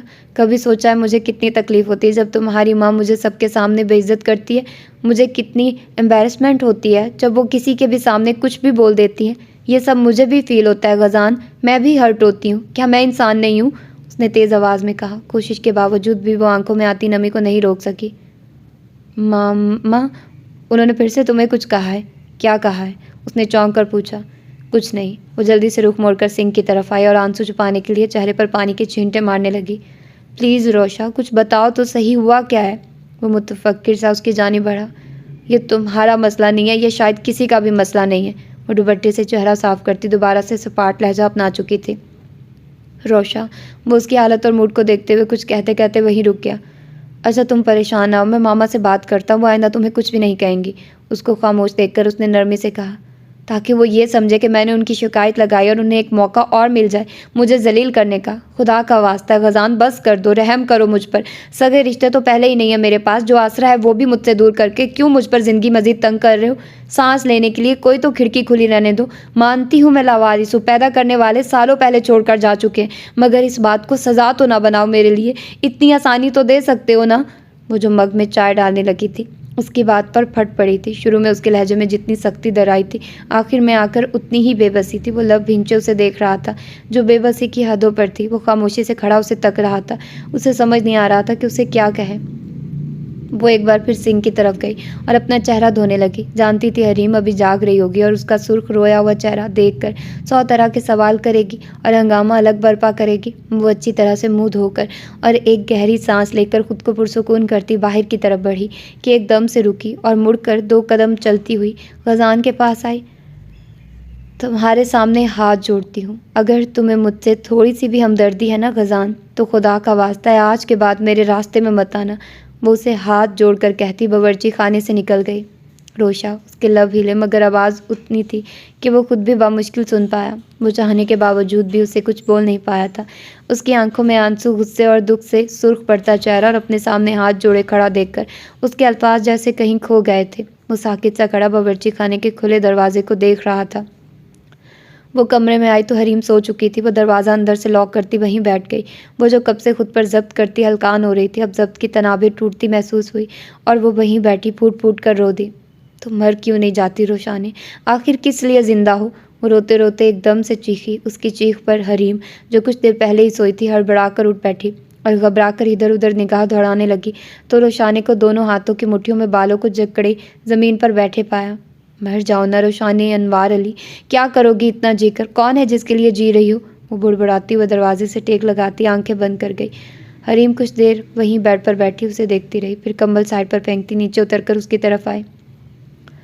अरे, अपने चेहरे पर किसी के हाथों का लम्स महसूस करते उसने झट से आंखें खोली तो हरीम को अपने आंसू साफ करते पाया। अरे, तुम क्यों उठ गई? और चप्पल कहाँ है? इतनी रात को नंगे पाँव लिए फिर रही हो? चलो बेड पर, मैं भी आती हूँ। वो अपने आंसू साफ करते हुए उठने लगी कि हरीम उसका हाथ पकड़कर नफ़ी में सर हिलाते हुए खुद उसके आंसू पूंछने लगी। मैं हूँ आपके पास और हमेशा आपके साथ रहूँगी। आइंदा मत कहिएगा कि आपका कोई नहीं है। वो उसका चेहरा साफ करते उसके गले लगते हुए बोली। ये सब अच्छे नहीं हैं, ख़ास तौर पर रूमी पुप्पो की मामा आपको बिला वजह डांटती हैं। उससे अलहदा होकर हरीम उसका हाथ पकड़कर बेड तक लाए। आप प्लीज़ रोइए नहीं, वरना मैं भी रोने लग जाऊंगी और फिर हम दोनों को चुप कौन करवाएगा? देखने वाले तो हमें पागल ही समझेंगे। उसके बहते आंसू साफ करते उसने कहा तो वो न चाहते हुए भी मुस्कुरा दी। उसको मुस्कुराता देखकर वो गहरी सोच में डूब गई। पुप्पो मेरे पास आकर मुस्कुरा रही हैं, इसका मतलब मैं इन्हें खुश रख सकती हूँ और मुझे ही अब कुछ करना है, वरना तो ये लोग मेरी पुप्पो को बहुत तंग करेंगे। इन्हें तो मेरी पुप्पो की कोई परवाह ही नहीं है। बस आज से मैं इनका बहुत सारा ख्याल रखूँगी और किसी को तंग नहीं करने दूँगी। उम्मीद थी कि मुंह के ज़ाविये बिगाड़ती वो अपनी सोचों में बहुत आगे निकल जाती कि रुशान ने उसकी खुद पर जमी नज़रें देखकर उसकी आंखों के सामने चुटकी बजाकर उसको ख्यालों की दुनिया से बाहर लाई। कहाँ खो गई? ये लोग बिल्कुल भी अच्छे नहीं हैं, मगर मैं बहुत अच्छी हूँ और इसलिए आप मेरे साथ रहेंगी। आपको पता है, मैंने अभी इसी वक्त कुछ सोचा है। आप लेट जाइए, मैं बताती हूँ। वो खुद बेड पर चढ़ते हुए उसका बाजू पकड़कर उसे लेटने का कहते हुए कंबल खींचकर सीधा करने लगी। चेहरे पर बला की संजीदगी थी। अच्छा, ऐसा क्या सोचा है? रुशाने ने उसकी हद दर्जा संजीदगी पर हैरान होते हुए पूछा। आप खुद तो अपना ख्याल रखती नहीं है, इसलिए आज से मैं आपका ख्याल रखूंगी। डेली स्कूल जाऊंगी, अच्छे से पढ़ूंगी, बड़ी अफसर बनूंगी और फिर शहर में घर लेकर आपको साथ लेकर यहाँ से चली जाऊंगी। फिर रहिएगे ये लोग अकेले, हम चले जाएंगे यहाँ से। मोहब्बत और फिक्र से उसके गाल पर हाथ रखती अपना 20 साल मंसूबा उसके गोश गुजार कर गई। रोशाने कुछ पल तो उसे देखती रही और फिर कहका लगा गई। आप मेरा मजाक उड़ा रही हैं? उसकी नन्ही पेशानी फौरन चिकन आलूद हुई। बिल्कुल भी नहीं, उसने नफ़ी में सर हिलाया। तो फिर हंस क्यों रही हैं? उसने आंखें छोटी करके उसे देखा। कम घूरा ज़्यादा था। रुशान ने उसके बिगड़ते तेवर देखकर उठ बैठी। वो इसलिए कि अभी मैं 26-27 साल की हूँ और आपको कम से कम भी 20 साल लग जाएंगे अफसर बनने में। तब तक तो मैं बूढ़ी हो चुकी होंगी। सफ़ेद बाल, झुकी कमर, आंखों पर मोटी शीशों वाली ऐनक और हाथ में लाठी। उसने मुस्कुराते हुए उसे समझाया। फिर तो आपको और भी केयर की ज़रूरत होगी ना। बस मैंने सोच लिया कि मैं अपना घर लूँगी जिसमें हम दोनों रहेंगे। और वो कुछ कहते कहते रुक गई। और क्या? उसको एकदम से खामोश होता देखकर उसने पूछा। बस यही। उसने हाथ से इशारा किया। कितना क्यूट है मेरा बच्चा। रुशाने ने मुस्कुराते हुए बाहें वाह की तो वो उठकर उसके गले लगी। लव यू मेरी स्वीट डॉल, पुप्पो आपसे बहुत प्यार करती है। उसके बालों पर लब रखते हुए उसने कहा। और मैं भी, उसके साथ लिपटते हुए उसने कहा। बस एक बार मैं अपना घर ले लूँ, फिर उनमें से किसी को भी वहाँ नहीं लेकर जाऊँगी। बस मैं और पुप्पो रहेंगे, इन सबको यहीं छोड़ जाऊँगी। मगर मैं ये बात पुप्पो को नहीं बताऊँगी, ऐसे ही फिर समझाने बैठ जाती हैं। वो उसके साथ लगी टेढ़े मेढ़े मुँह बनाती बहुत आगे की प्लानिंग करने लगी। तुम्हारा हाथ अब कैसा है? मैं ठीक हूँ मामा, मगर आपको रोशी को यूँ थप्पड़ नहीं मारना चाहिए था। इतनी बड़ी बात तो नहीं थी जो आप इतना रिएक्ट करके वो हर्ट हुई है। डिनर पर भी खामोशी से बैठी रही है। रुमैसा ने उनको बाम लगाते हुए कहा। उसने तुम्हारा हाथ जलाया रुमैसा, और तुम अभी भी उसकी हमायत कर रही हो? उन्होंने तीखे लहजे में कहा। प्लीज़ मामा, क्यों बच्चों की तरह बिहेव कर रही हैं आप? ये बात आप भी अच्छे से जानती है कि उसकी गलती नहीं थी और मेरा ये ज़रा सा हाथ ही तो जला है। ऐसी कौन सी आफत आ गई थी जो आपने सीधा थप्पड़ ही दे मारा? वो थोड़ा बरहमी से गोया हुई। बस बस, ज़्यादा मेरी माँ बनने की ज़रूरत नहीं है। मैं जानती हूँ मुझे क्या करना और क्या नहीं। तो मुझे मत समझाओ, उन्होंने उससे झिड़का। पहले आपने कहा कि रुशान ने आपको इसलिए नहीं कबूल कि वो गांव में रहने वाली अनपढ़ जाहिल होगी। ठीक है, आपका अज़र काबिल गौर भी था और काबिल कबूल भी, मगर यहाँ आकर तो वो भी नहीं रहा। मगर आप अभी भी अपनी उसी ज़िद पर कायम हैं। मुझे ऐसा क्यों लग रहा है कि बात वो नहीं है जो आप बताती हैं। उसको देखकर जो गुस्सा आपकी आंखों में उमड़ आता है वो कोई और ही कहानी सुनाता है। वो उन्हें देखते हुए मुसलसल बोल रही थी। उसके हाथ पर बाम लगाती उल्फत बेगम के हाथ थमे। शायद कुछ ऐसा है जो हम नहीं जानते, है ना? उन्हें खुद को देखता पाकर रुमैसा ने कहा, गुड नाइट। वो उसकी बात को नज़रअंदाज करती उसका हाथ छोड़ती उठ खड़ी हुई। अगर उसने आगा जान या भाई को बता दिया तो? उसकी बात पर कमरे से निकलती उल्फत बेगम के कदमों को ब्रेक लगी। वो नहीं बताएगी, उन्होंने मुड़कर कहा। आपको कैसे पता? रुमैसा हैरान हुई। वो ताहिरा का खून है और मुझे यकीन ताहिरा का खून इतना हल्का नहीं हो सकता। ताहिरा के नाम पर उनके होंठों पर मुस्कुराहट की हल्की सी रमक उभर कर गायब हुई। व्हाट? रुमैसा ने हैरत से उन्हें देखा मगर वो कुछ कहे बिना बाहर निकल गई। ताहिरा तो रुशाने की मामा है, तो क्या मतलब? अजीब बात है, एक तरफ अच्छा नहीं समझती तो दूसरी तरफ इतने मान से बोल रही थी। उफ, पता नहीं क्या चल रहा है इनके दिमाग में। वो झरझरी लेकर सीधी हुई। हाय रूमी, क्या हुआ? रिमशा बता रही थी कि तुम्हारा हाथ जल गया है। गजान दस्तक देकर उसके कमरे में आते हुए बोला। हाँ, बस ऐसे ही थोड़ी सी चाय गिर गई थी, उसने मुस्कुराते हुए बताया। अच्छा एक बात बताओ, ये मामा ने रुषा को क्या कहा है? गजान ने उसके सामने कोहनियों के बल लेटते हुए पूछा। आपको कैसे पता चला? रुमैसा ने जल्दी से पूछा। उसका मूड ख़राब था, मैंने पूछा भी तो बताया नहीं, तो सोचा तुमसे पूछ लेता हूँ।